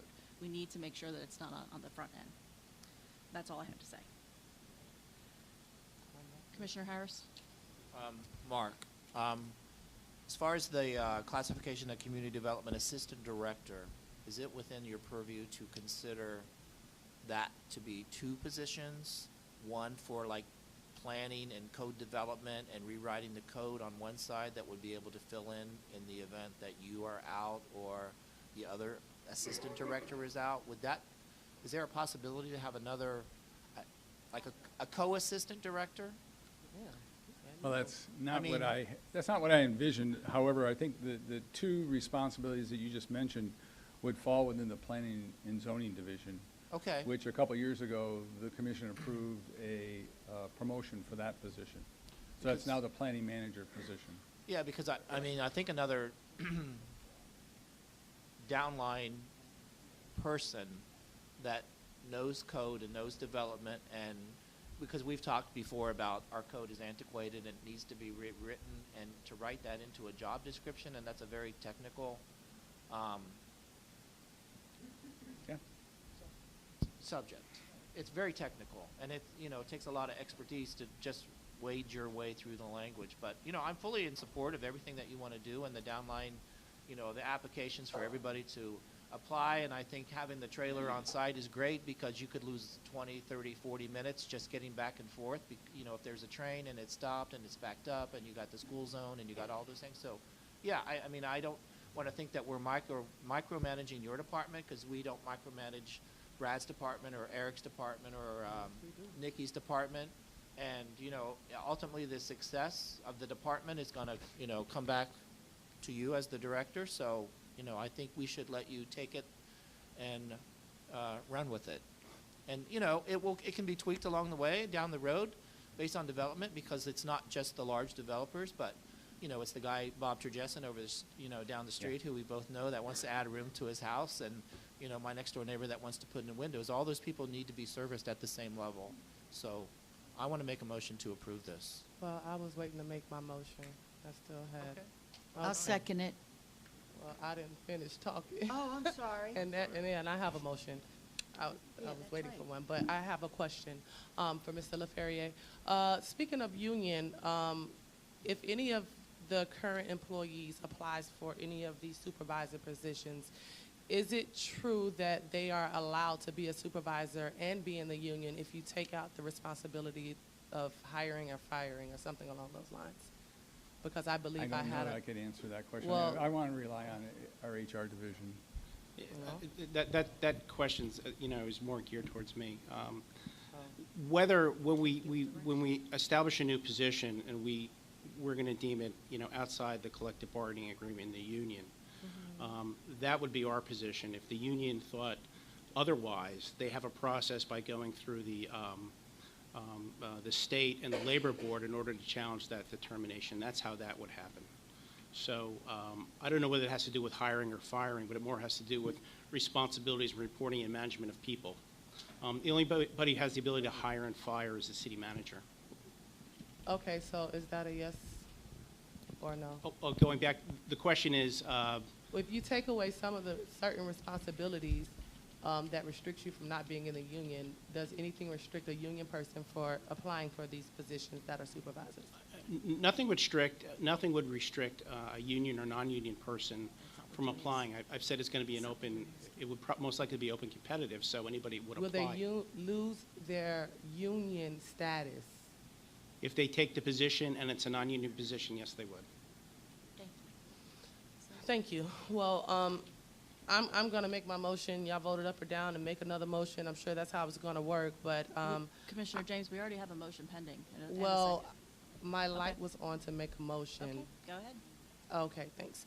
So, and I'm doing this because, not to micromanage, but we did, in fact, turn down positions of reclassification in other departments. And I think that's unequitable and unfair, and I don't want to be a part of anything that may come as a repercussion for that. So I'm going to make a motion to hold off on the reclassification until mid-year, when everything else was told that that would be reclassified, and approve the rest.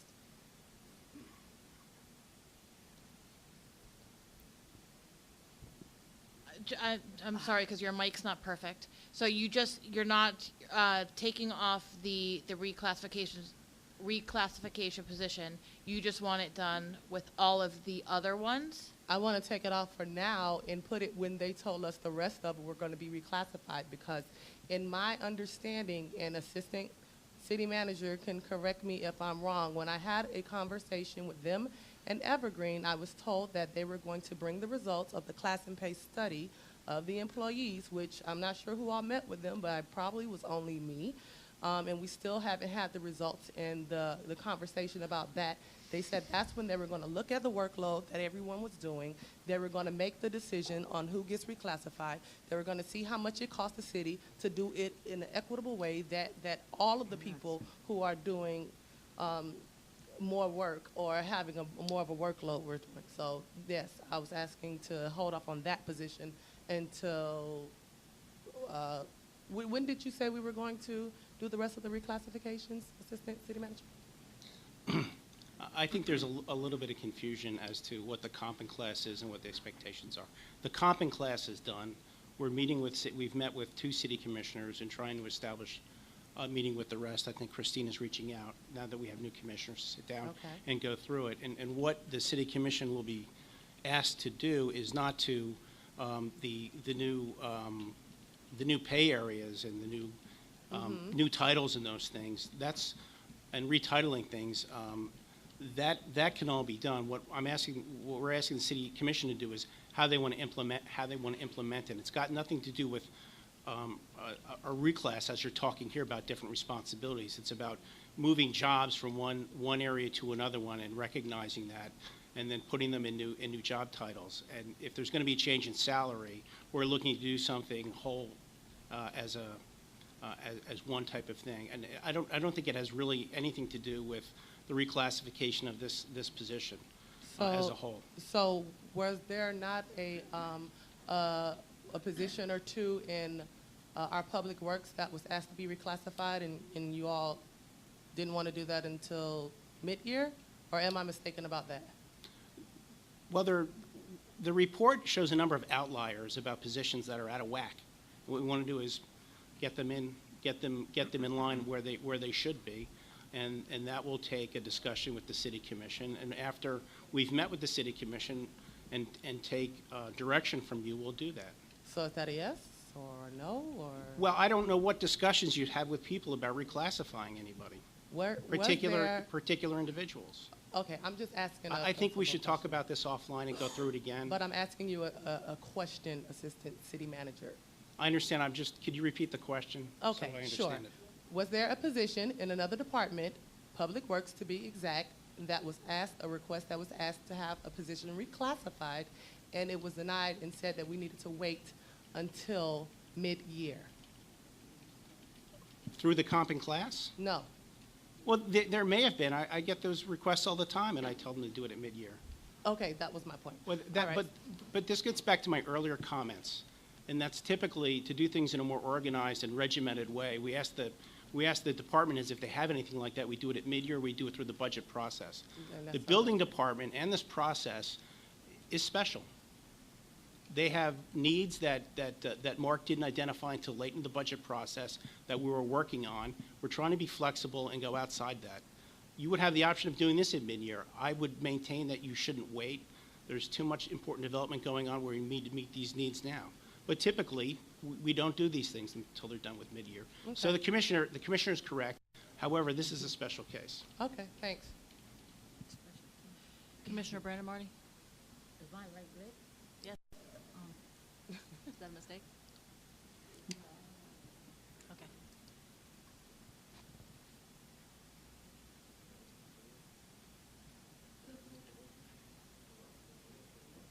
Well, Ms. James' motion has precedence.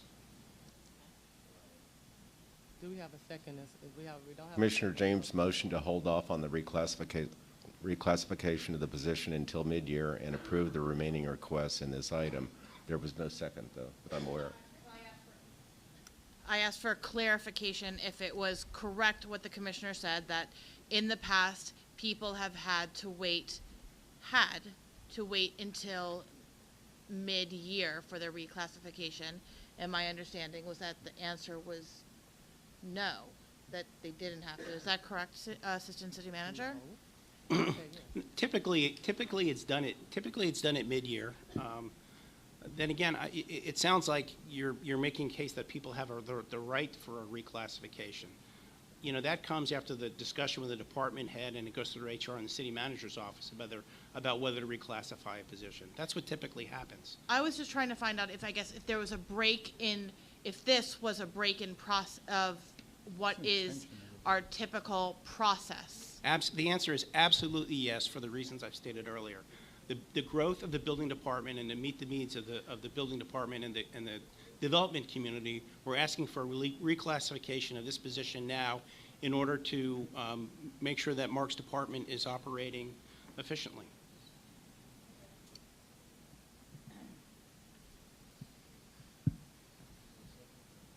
Do we have a second on the motion?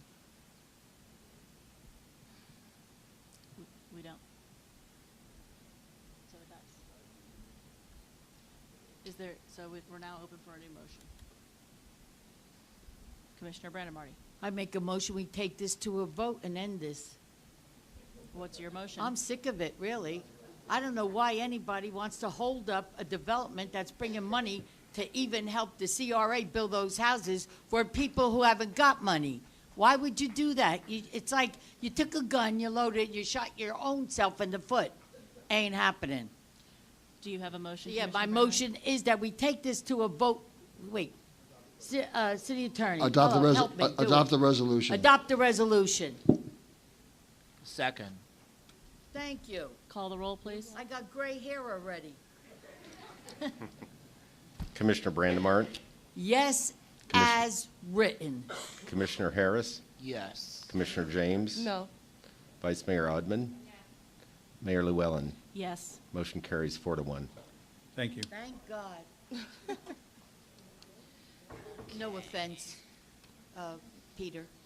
No offense, no offense. Okay, so the next item is bids and requests for proposals. 8-1, a resolution of the City Commission of the City of Dania Beach, Florida, authorizing the award of a bid related to invitation to bid ITB number 18007 for the fabrication and installation of the city welcome sign at the southwest corner of the intersection of Griffin Road and U.S. Highway 1 to Tigo Inc., doing business as Expose Yourself USA, in an amount not to exceed $145,500, providing for conflicts, further providing for an effective date. Any issues, any motions? I make a motion to approve the bid. Second. I'll second. All in favor? Aye. Aye. Anyone opposed? Motion passes. There are no public hearings tonight. Number 10 is discussion and possible actions. Only item is the city attorney by Commissioner James. Yes, thank you. Thank you, Mayor. Nothing really extravagant and detailed about this. I just, as we are growing up as a city, our needs are becoming greater. And if we are enhancing all of our departments, I just wanted to see, because we never had an RFP out for the legal department on the seeing, just putting that out there and cast it and seeing, are we doing the best practice, and are we getting the most, and are we being as effective as possible? And so I wanted to see if there was support to put out an RFP just to see what services a firm could possibly, do for us. And if it shows that, we are doing the best possible practice and that we are getting the most that we can get for what we're doing, then hooray, great for us. Vice Mayor Odman? Didn't we do, I think this is a question for you, Assistant Vice Mayor, Mr. Donnelly, didn't we do an RFP maybe 9 years ago, 10 years ago for legal? I'm not aware of it. Maybe Mr. Andrew. Yeah, I can answer it. I was selected 21 years ago this month in a law firm in a competitive process, and I became full-time 13 years ago. I served for the firms under an RFP, 2 different firms, for 7 years, and then was invited in-house 13 years ago. So it was no an RFP. No RFP in 13 years? Correct. Oh.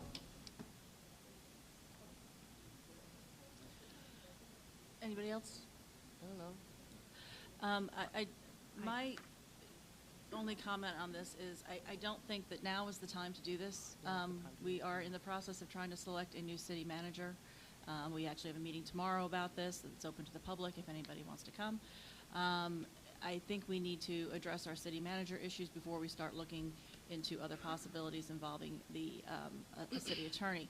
I would say, however, that I do think there is some room for negotiation, especially with some of the firms that we outsource to.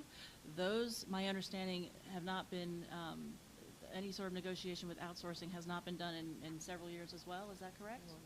In about 3 years. Okay. With what I do, I mean, we get phone calls from our clients on a regular basis, wanting to look at our fees, look at what we're billing for, changing who can bill for what. I've looked at some of the bills from some of the firms that are making a lot of money off of the city. And I do think that there are things that could be negotiated. I have discussed this actually with the city attorney, and I think that it is something that would behoove us in the process. While we're in the process of trying to find a new city manager, there may be some things that we can do to try to reduce some of the expenses going out in legal. And I think that that's something that we should all be open to, as opposed to going for an RFP at this point. It may be something we might want to revisit down the road after we have a new city manager that's been acclimated. But I think right now we need to hold off on that and maybe address some of the issues internally that maybe we can negotiate. Commissioner Brandemarty. Yes. I realize that there are times that our city attorney has to get outside help.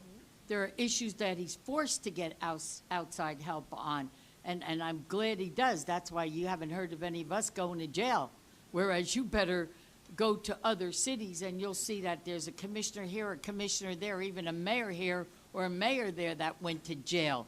And I think we're looking in the wrong spot when we're looking at Tom Ansborough. I think he does a fantastic job by saving all of us so many years. I think what the mayor just brought up is I think that we should be negotiating with the outside attorneys because they're the ones that are racking up the monies if we looked at everything that was given to us by the city. I don't find that Tom Ansborough as a city attorney is the problem. I think the problem lies outside of the city and that we should be negotiating with them. Or he has the right, I guess, do you, to use other services. Everything there says White Sirota, White Sirota. They're great. I know one thing, if I'm being accused of something, I want White Sirota. 10 of them, 10 Weisses and 10 Sirotas I want. What I have done is, when the mayor brought this up, and it has been 3 years, that's not a long time for legal services, but certainly it merits looking into it. So I've spoken to the outside law firms, that I want to have a meeting with them to reconsider how the billing is done, and perhaps there are more things now that we look at it that perhaps I can bring in that I can do, like for code, and try to save some money. So Well, Tom, you've got a lot of experience, and like I said, none of us have ever gone to jail. How many years are you our attorney? 21. You can keep sitting. But something I would like to say, because I am kind of proud of it, and I think it's worth saying. In 21 years, you've never had a construction litigation case in this city ever. That's true. In 21 years, you've never had a land use or zoning case go to court that you've lost. We have won one case when Walgreens wanted to sell beer and wine. We stopped them from doing that. That's the only zoning case, the only land use case. That's a pretty good record, if I may say so, and I'm going to say so. And also, after looking at the facts and figures of everything that was given to us, I do believe that every time you got an increase is when our employees got an increase. That's correct. I know it. So in other words, what we negotiate for with the union for the employees, he's an employee. So when they get an increase, whether he wants it or not, he still gets the increase. So that racks his numbers up to astronomical figures. So I just want that to be known by all of you too. Yeah, it's really true. That's why we fight so hard for them to get a big raise, because then we can get one. We're not dumb. Okay. We're far from dumb. Commissioner James? Yes, this isn't anything, I think Tom does a great job. I think that he's kept this city safe and out of a lot of things that we could have been in. This has nothing to do with that Tom isn't the right person for us. I just think I want to do my due diligence, because I did receive a couple of emails and phone calls and asking a lot of questions about the service here and about those invoices, and the same thing that the mayor has also said. And so I didn't see the big deal in putting something out there and just seeing what we get in return. Not that we have to make a decision, not that we have, but I can't, I'm not the person that just waits and waits and waits, because as you will see with municipal government, you wait a week, it'll take a year. You wait another week, it'll be another year. We're waiting for things that I requested when my first week was there, and it still haven't returned now. So this is independent from the city manager search, and you still have to have time to write an RFP, put the RFP out there, and get it back and look at things. I don't think that we are incapable of walking and chewing bubble gum, like doing more than one thing at a time. I think we're all very intelligent people up here on this dais. I just think I want to do my due diligence to never have had an RFP in 13 years for a service that we get, or never had a review. I don't think that that is us doing our due diligence to make sure that, you know, we just have the most effective service that we have here in City Hall. And then the RFP come back and show us that we won't get much else outside of that. I think that, you know, that's another star, and put that on your resume and pat on the back. But I don't see anything wrong with being reviewed. And I'll make a motion if no one else has anything else to say. There's actually two other commissioners. Okay. Vice Mayor Odman? Well, you know, like you said, Commissioner Brandon Marty, we're not stupid. And I know something I do as a smart person. You know, my Comcast works every month. But I'll tell you what, every year I do a review, and I see if there's still the best deal for my money. For all my things in my life, I do a review. So to me, I don't know, maybe am I missing the point that why would it be unreasonable that after 13 years, all we would do is put in an RFP, which generally I think just to put that together would take a month at least to write that RFP. So it seems the most responsible thing to do, especially when we're talking about how we're spending our money, that we're going to review if this is the best choice, and if it is, then sign them up for another 21 years. But this is how you remain competitive and fiscally accountable and responsible with your money. So I'm not sure why that would be a, you know, to me it seems like a no-brainer. Commissioner Harris? Well, I think that all these things, yes, they are true. And, you know, the mayor being an attorney, you know what? The laws have changed in 21 years. I mean, case in point, right here, 21 years ago, there was no such thing as an Airbnb. So we're looking at all of these things, and I've already been in touch with Tom. And, yes, we want to look at all these things, because as the permitting and development process has changed, real estate people out in the audience will know real estate closings and rules and requirements and regulations have changed. The law requirements and development have changed too. So yes, it's one of the other things that we need to look at. And when we have another month and we have a new city manager in place, I think, yes, it's something that we need to look at, because the law is constantly changing. And we need to keep up with it, and that's what I have to say about that. Commissioner Brandon Marty? Oh, I got to say this. Where we should have made the change, we didn't make it, and that was with the auditor. And we didn't. I'm sorry. How many years we had the same auditor? Yeah, I mean, come on. Things change. You should have gotten a new auditor, and we didn't do it. My only comment on this is, again, I'm not necessarily saying that we should not do something in the future. I just think that right now is not the right time. I just think it's the wrong time. Let's get a city manager in place. Let's deal with that issue. Yes, we can walk and chew gum at the same time, but do you really want to do that? I mean, you're talking about two separate positions that are very important in the city. And to try to do a dual search, because we may not get a new city manager within a month. It may take longer than that. Hopefully, I'm very hopeful seeing the candidates that have applied. But at the same time, I just don't think it's the right time right now. I think once we get a new city manager in place, if we want to review it at that point, there is time to do that. Commissioner James. All right, I'll make my motion. Case in point, I've heard, I think I have a great compromise, I assume. I make a motion to get an RFP written and put out there and delay a decision on anything of the RFP until we get a city manager at least. I second that. Well, let me rephrase it. I guess the RFP or the first draft of the RFP to come back at a month from now, I guess, so they have time to get it put out. But 30 days is, I think. Okay, 30 assuming days. That's assuming it can be done in 30 days. It might take longer.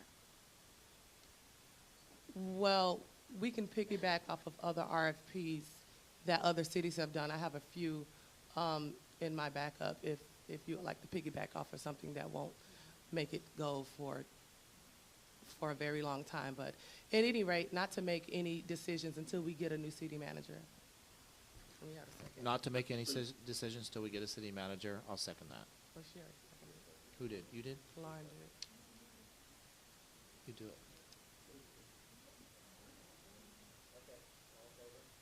Wait, can we call the roll? Can we call the roll, actually? I think we should call the roll. Commissioner Brandemart, No. Commissioner Harris, Commissioner James, Yes. Vice Mayor Odman, Mayor Llewellyn. No. Carries 3-2. Commissioner comments? Commissioner Brandemarty. All right. As you all know, I have always supported any and all children activities in our city, and I will continue to do so. When there's money needed for a bus or an event, I'm the first one that runs to give it, I feel. At least I know I do. I would like now to bring to the Commission's attention that there are children that we have never, ever addressed. There are children and adults, and that is the children and adults with special needs. Our programs don't really address these children. I recently learned that the fan base for wrestling by special needs children is 1/3. We in Dania Beach are lucky to have a wrestling school, and we do have one right here. Sure, we talk about how great we're doing and the money we will be receiving from all of the great things that are happening here in the city. But let's talk about the wrestling school, who have just applied for a 501c. So far, Gang Growth has had 6 students with special needs. And I want you to know, I can attest to this because I've been over there. They attended, most of whom could not afford to pay, yet the school overlooked their circumstances, even though they still had to pay the employees to help these special needs children. They still let them go there. They still let them be in the facility. They still pay their trainers to train these children. Myself, residents, and other commissioners have attended to watch these wrestlers put on a performance. They're not movie stars, yet the best option we gave them to perform was a table in the atrium. Now, a table in the atrium is always to do one of 2 things: sign autographs. They're not movie stars. They're performers to make children be happy and get a kick out of what they're doing. And they should not be offered only a table in an atrium and to put their literature on. That's the best we offered this only one school that also, like I said, takes care of children with special needs, 7 students, to be honest with you. They just want to give a show to make residents watch and enjoy. Children make up more than Oh, this is another thing. They made up 75% of the audience. Bobby, I think, was even in the ring. That was funny.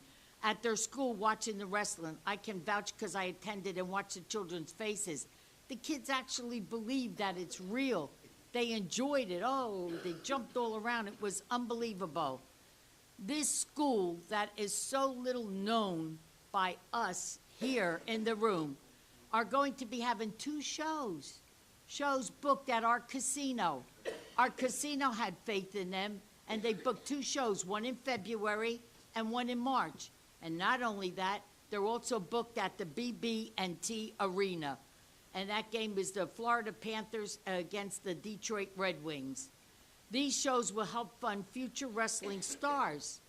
In closing, I just want our city to also give this school a chance. And I don't mean offering a table in the atrium to sign autographs, or the second choice, wrestle in the grass. This is not right. What are we doing? We don't only care about the children that can walk properly, talk properly. What do you want? What I want? What's your request? I just want you to recognize that they exist. I know, but do you have something that we can? Yes. Well, she's just But- making her comments, so I don't think she has to have a request. Why, you want to give us some money? I'm working hard for them. I want these kids to have a place to go, even though they can't afford to go there. I really do. I'd like to see, wait, let me do the last sentence. All right. I don't mean offering a table in the atrium to sign autographs, because they're not movie stars, they're performers to make the kids happy. And wrestling in the grass, CRA and our parks and recreation. I'm asking either of you to step up to the plate. I understand they even asked to perform for us at the Art and Seafood Festival, and they're not even allowed to do that. We invest over $1 million into the CRA. I think that we could at least give them a chance somewhere. I won't stand for this, because just because the children maybe can't communicate well, it makes them special, and we got to take care of special needs children. Tamara, I need the city's help, and I'd like to make a donation to them, just like we did with purchasing the table, even though Bob, some people were thinking it was wrong for the Martin Luther King because we sponsor that, but we still purchased a table for it, and then I brought in 2 more tables. Ivy Cure, I'm sorry. I'm just sorry. She called me 2:30 in the morning by mistake. It was a pocket call. So I answered the phone because I see it says Ivy Cure, because she's in my friends list. And I said, Ivy, what do you want? She says, I called you? I said, yeah, it's 2:35. She says, oh, I didn't do that. It was the phone that did it, and I believed her. Next day, she calls again to apologize for what happened at 2:30 in the morning. But there are fees associated with these shows with the Panthers and going on. And I noticed that Craig came here tonight, and it is their wrestling school. Maybe he can step up here if that was all right with the mayor? For what, to discuss the No, events just that to are coming up? discuss the funds that have to be put up in advance of this show, and maybe we can make a donation, like we did with other groups that we added to the budget when we already passed the budget. Want me to continue? I don't think so. You want to go home? I don't know, I know Mr. Valentine would be happy to Thank talk you. to us, Craig, but, would you? well, I just don't know if this is the appropriate time at this point. Well, it is, because the show is coming right up. When's the next show? February the 23rd. The casino, 2 shows there in March. We could put it on the next meeting. I think that would be, that would be good, so that this way they have an opportunity to come and present, and if he wants to do a full presentation, he can do it at that time. Would it be inappropriate for us to make a small donation tonight in $500 or something like that? I need $1,000. Oh, okay, well. And I will say, just to add to Commissioner Brandon Marty's comments, just if you don't mind my interrupting for a moment. Go for it.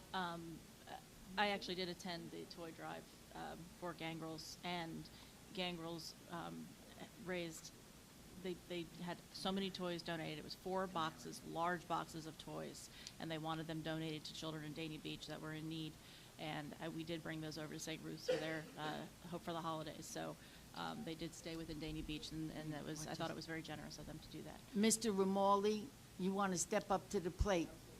I thank you very much for that, but I'm still not finished with my own commission, that I've never turned down anything, any group on the west side or the east side or the middle of the road. I would like us to approve a $1,000 donation to them to help meet their needs to get these shows put on.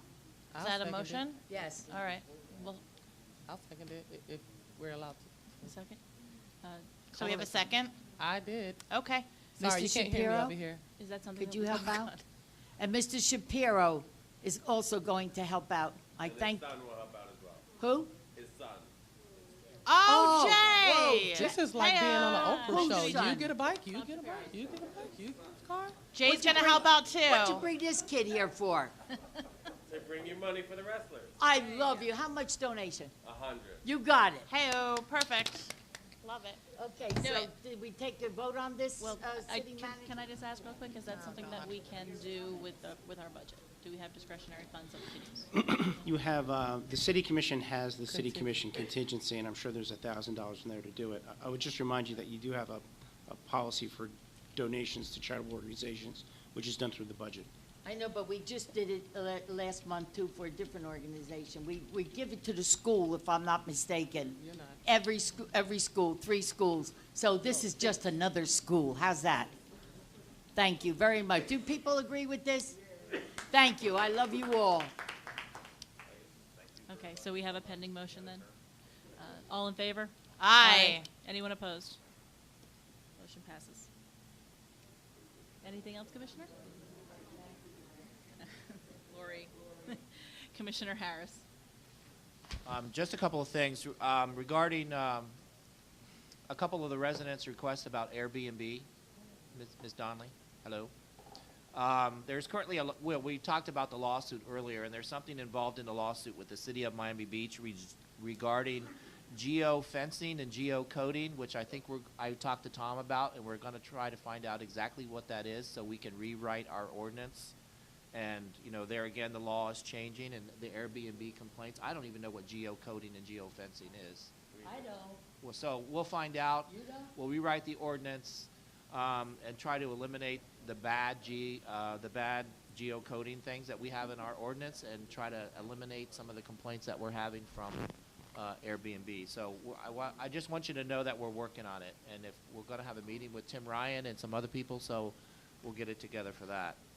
A park ranger on the weekends and holidays. I had some calls on New Year's Day. It was a bright and beautiful day, and there were a lot of people over in Frost Park, and guess what? The restrooms were all locked. So people were having to go over to the casino, kids going to the casino, and kids going to Publix just to use the bathroom. So if we could get the person, where's Eric? He left. So maybe the person that on a weekend or a holiday that unlocks the cemetery and does all those kind of things could go on around and unlock the bathrooms, or Public Works, Brad, whatever, however we can get somebody to unlock the bathrooms in the morning and lock them in the afternoon, I think would be okay. Well, whoever, whatever, but I think it's you know, it's something that we should consider, because we don't want little kids going into the casino. Can I? Of course. Okay, just to, I know that the positions for like the maintenance workers for Parks and Recreation were approved. We do know that, you know, we kick the can down the road for the park rangers, but if I'm not mistaken, those are typically the Parks and Recreation Department and the staff that's working there throughout the weekend. So I don't know where we are in the status of hiring or whatever with the maintenance workers, but that probably would be them. Okay. And then also, I got a call today from the Dania Beach Lions Club that they turned in a permit on December the 19th, and it's been sitting on somebody's desk who's no longer there, and it has not been approved yet for the car show on February the 23rd at Frost Park. So Eric, again, you know, or Colin, however we can get that approved for our valuable Lions Club for the January 23rd. February 23rd, sorry, for the antique car and the Moonlight Show. It's from 6 to 10 p.m. at Frost Park. We'll look at it and okay, process just to it kind for next agenda. of fast track that through the system, Yep. because it was on somebody's desk. And also and I'll talk to Mark about this too, about the entrance unit to the city of Dania Beach at Sheridan Street and US 1 right in front of Miami Subs. It looks like a car went through it. It's a mess. So we need to either repair it or take it away. The landscaping on that corner is atrocious. I don't know if it's the fault of Miami Subs or whoever is on that corner, but it's a, I don't know, 50, 100,000 cars a day go by that, and I think it sends out a bad message, and I know why we are in the process of rebranding, and that maybe that corner needs some special attention. Is that it? That's it for now. Thank you, everybody. Thank you for staying through this late hour. Thank you very much. Commissioner James. I first would like to announce that I know that it's been announced, but some of you all may or may not know that the Northwest First Street Bridge has been repaired and reopened, and it looks amazing. And even the view to Dania Point looks amazing from coming from east to west. So I'd like to thank the Public Works Department. I do know that we are going to have another closure on Old Griffin Road and Bryant Road coming very soon for like 3.5 months. So that the public will know that that will be closed, as well as they are doing enhancements and improvements to Old Griffin Road. And I don't know if you all have been up and down Bryant Road, but it looks amazing. They have done a fabulous job. Dania Point has done a great job with Bryant Road. I think that's what that is. I know you don't like when I say this, but I'm going to say it anyway. You can get mad. To piggyback off of what Commissioner Brandon Marty has said, especially about special needs, you didn't even know what I was going to say.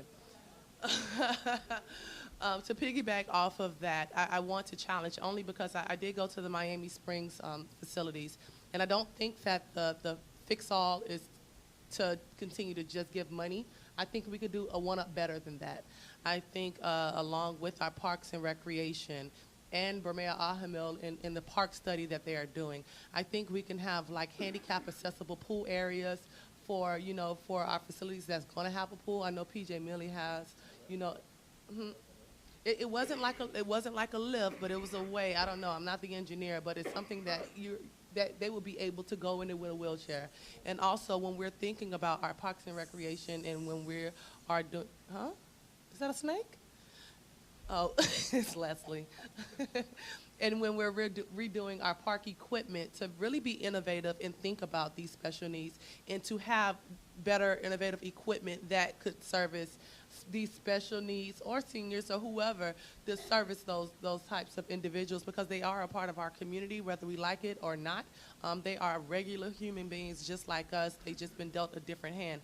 And so when we are doing our Parks and Recreation study, I would like to incorporate that. I will sit down with Eric. I think he left, but I will sit down with him and ask him and ask Romeo to really incorporate those things so no child is left behind. Because when you look at the other cities, when you look at Fort Lauderdale, when you look at Hollywood, a lot of times, especially in Fort Lauderdale, they've dropped the ball on their Parks and Recreation. And when you think about the people that you want to invite to your city, and the homeowners and the people who's going to surround your communities, you think about two things: what school that your child is going to attend, and what they're going to be able to do recreational-wise. And that doesn't just mean kids, that means seniors as well. And so I think that we really need to keep those things in mind when we are talking about doing something. We need to do it the right way. And even if that means we have to pay an extra $1, I'd rather pay an extra $1 for quality over trying to save $1 over something that we won't, all be proud of. And I don't know if you all have noticed it or not. I know I do. And any of you all that travel up and down US 1, this is my last comment, there has been an influx and a lot of people since these hotels has opened up that are walking up and down US 1.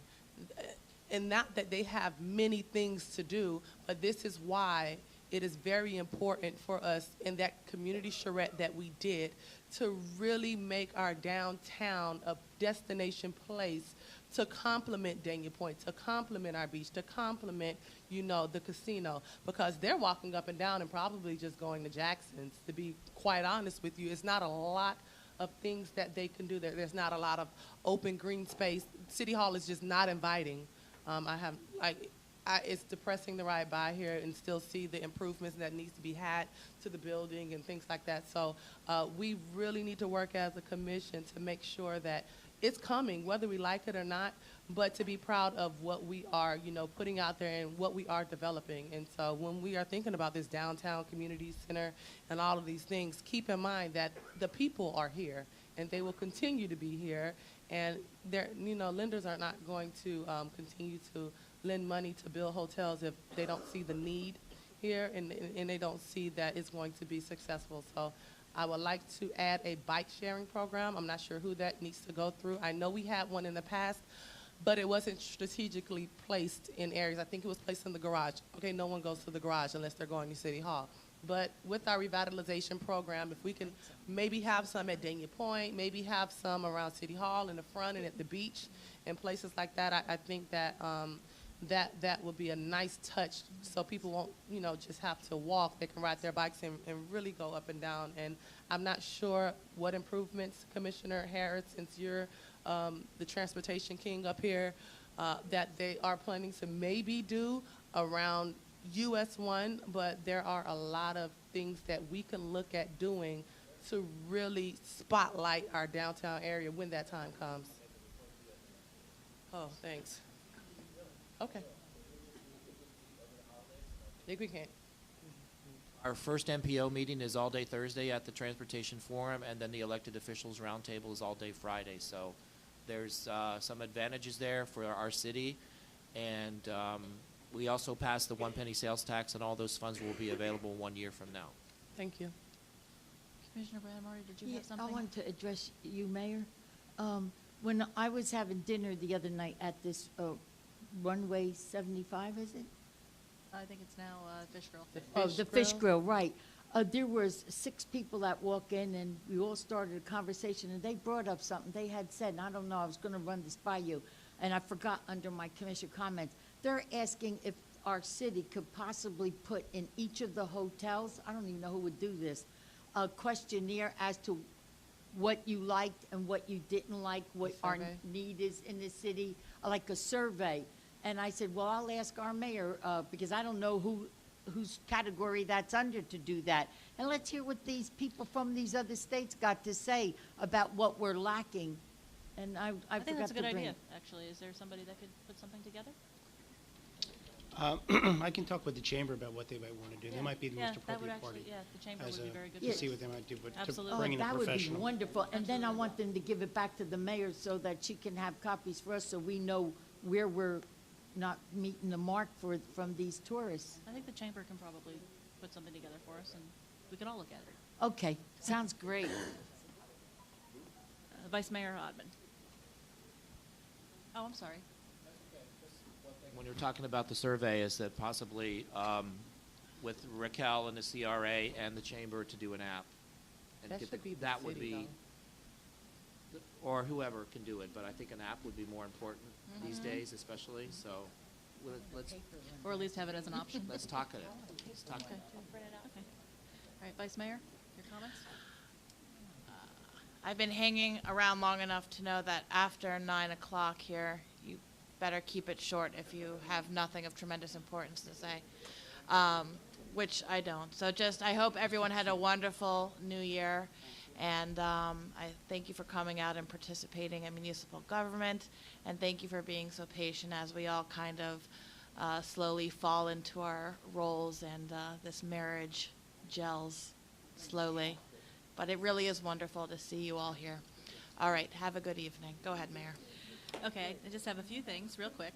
First of all, to piggyback off of what Commissioner James said earlier about the closure on Old Griffin Road, and I have spoken to you all about this. There are signs everywhere. They have the signs on US 1 in both directions, as well as a sign on Griffin Road as you're approaching Old Griffin. The only problem with the sign on Griffin Road as you're approaching Old Griffin is that it's kind of behind another road sign. It's behind another sign. It's a little hard to see until you're on top of it. So that's the only thing that I wanted to mention. Another thing that has come up is the Part 150 committee, dealing with the airport and the reclassification of the contours. I know we had Mr. LaFerrier as a member of that. Randy Shane from the chamber had previously been a member of it, but she did resign.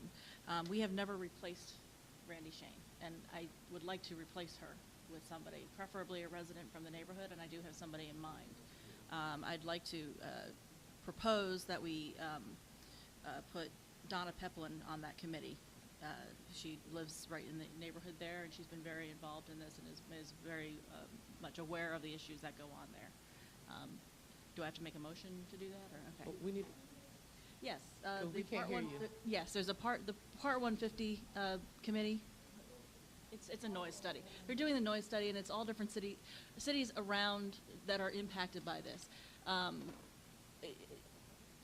We need to have somebody on there because we only really have one person on there at this point. We really need to have a resident on there who is very familiar with the issues and will be very vocal about the issues, I think. A lot of the other cities are being much more vocal than we are, and I would like to see, I'd like to appoint Donna Peplin to replace Randy Shane on that committee. She is a resident, lives in the area. Just a question, did Randy ask to resign, or you kicking her off? No, she resigned already. Oh, She okay. resigned some time ago. Okay. Yeah, when you said replace, I No, didn't know. she resigned. She resigned quite some time ago. Okay. But she was never replaced. And Okay, I no, think no, we that's need to fine. replace her. Okay? Well, I don't know if you need a motion, just consensus maybe, I don't know. It's an appointment, so we need to have a motion. That's fine. Oh, So just I a make a motion. motion. I'll move to appoint Donna Peplin. I'll second. Okay. All in favor? Aye. Anyone opposed? My next issue is again, to piggyback on what everybody's been saying pretty much tonight. We have been going to a lot of grand openings lately, all over the place. There's been one yesterday, one today, as a matter of fact, both in Dania Point. For those who have not been to Dania Point yet, please go. It is really coming together. There are a lot of things over there. There's a lot of options there. It is definitely going to be a huge enhancement to the city of Dania Beach.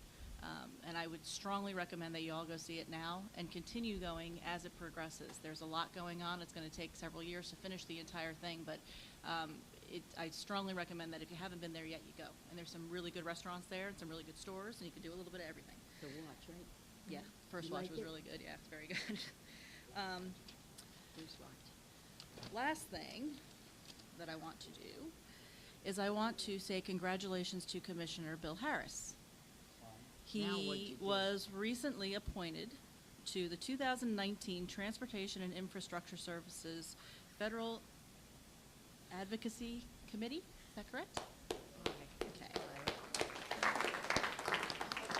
And I know he doesn't want to toot his own horn, so I'm going to do it for him. He's been very involved with transportation issues. As we even mentioned earlier tonight, he's been very involved in the MPO and has done a lot of things. So this is actually it's a prestigious honor for him to be appointed to this as the national committee.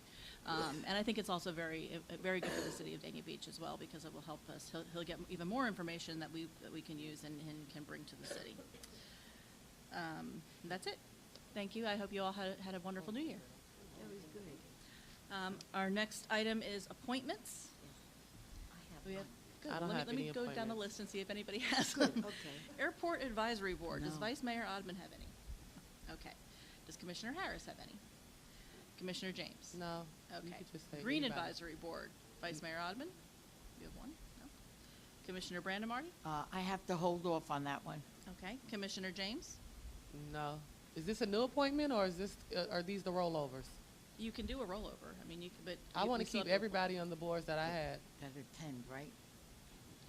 Back to the green, you have an appointment because David Simonetti has moved out of the city. Okay. That is why you have a vacancy. But I would like to add that he would like to remain on the Green Advisory Board, and that is possible because of the resolution that created the board provides for ad hoc members that can be appointed by any commissioner but do not have to reside in the city. So Can they vote? I believe they can vote, yes. Okay, keep them. But you'll still have a You still have- vacancy. you still have a You- separate Yeah, you can appoint him as ad hoc, but you will still have a vacancy. Okay, I don't have anyone else then. Anyone out there want to? No? Okay. Next is Marine Advisory Board, Vice Mayor Odman. Okay. Commissioner Brandemarty? Chris Burrell, right? Actually, he's still serving because when I'm the... still in office, so he's Right, still serving. he's- So why is that on there?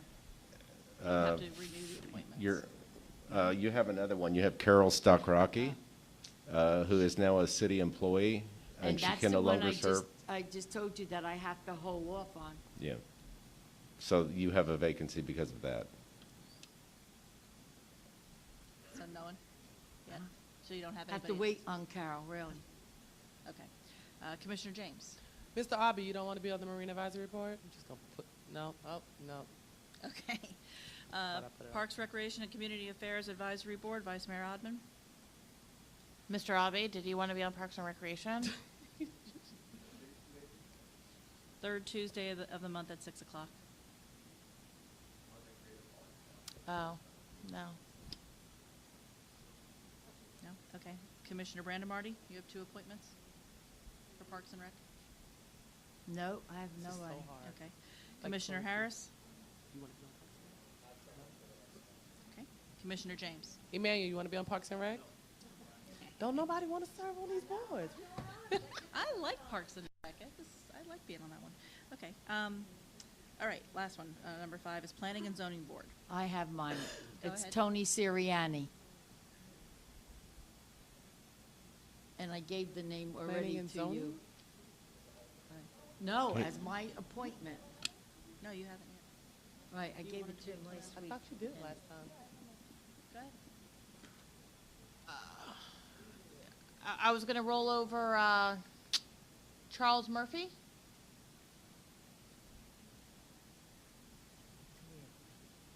He's on Planning and Zoning. I'm going to keep it. And I would also like to reappoint Kenya Peterman. I also have an alternate for Planning and Zoning. I'd like to, well, are you done? Just let me know when you're ready. I'd like to appoint Charlotte Sloboda as an alternate. For where? Planning and Zoning. Good. Mary, you could have the ones that I can't do. You also want to be an alternate on Planning and Zoning? No? Do you have somebody for Planning and Zoning? Mr. Rodney Collins, you want to be Planning and Zoning? We have one more alternate we need to fill. We have one more alternate we need to fill. So I'm still looking at people too, so whoever. Mr. Collins, you want to be an alternate on Planning and Zoning? Third Wednesday of the month at 7 p.m. Oh, you'd be good there. I'm sorry. Okay. Yeah, I know. Okay, so we need a motion to. I make a confirm the motion to appointments? approve the appointments. Yes. That was your motion? That's my motion. Do we have a second? All in favor? Aye. Anyone opposed? No, but you're gonna make an appeal after, because I can't find nobody for parks. Okay, administrative report, city manager. This evening, I just gave you a memo. It wasn't meant to be a discussion item, but just on the Dania Beach Grill and some options we have there. I'll be reaching out to you during the week to discuss it with you, so you have some backup there. Also, tomorrow night, the Broward County is holding their meeting over at Ann Kolb. A reminder for that meeting at, I believe it's 6 p.m. to go over the, they're going to be going over segment 3 and just the sand project they're putting on the beach. We also got word today that the county's actually starting regular meetings to discuss segment 3. So that project is really picking up some steam, which is important to us because it's, you know, it'll rehab our beach. That's all. Thank you. When are they dropping the dirt, Mayor, do you know? This month sometime, right? They're going to start the replenishment project this month? Oh, well, the sand that the Army Corps got, they got the grant from Wilma from the feds. So that's an Army Corps project that where they're going to be putting the sand on the beach. That's between the water and our dune, and they're going to be starting that at the end of the month. Question. In regards to that, do we have a schedule on what parts of the beach will be closed and for how long? Because they were supposed to give that to us. I will get that from Brad Kane. I know he's been speaking with their work plan, so we'll get that. Before you go, I know City Attorney has something. One more thing I forgot to add real quick. I actually tonight got a complaint as we were coming in here about the trash in the garage of the City Hall, that it's kind of overflowing and somebody needs to. The trash can? Yes, so, and I don't know if somebody's doing that on a regular basis, but it needs to be. It should be. All right, thank you. City Attorney. Nothing to add. Nothing to add. City Clerk, reminders. Upcoming meetings tomorrow at 3 p.m. You have a workshop, City Manager Candidate Recommendations. Tuesday, January 22 at 5:30, a CRE Board meeting followed by a City Commission meeting at 7 p.m. That's all. All right, and with that, we are adjourned. Thank you all for coming.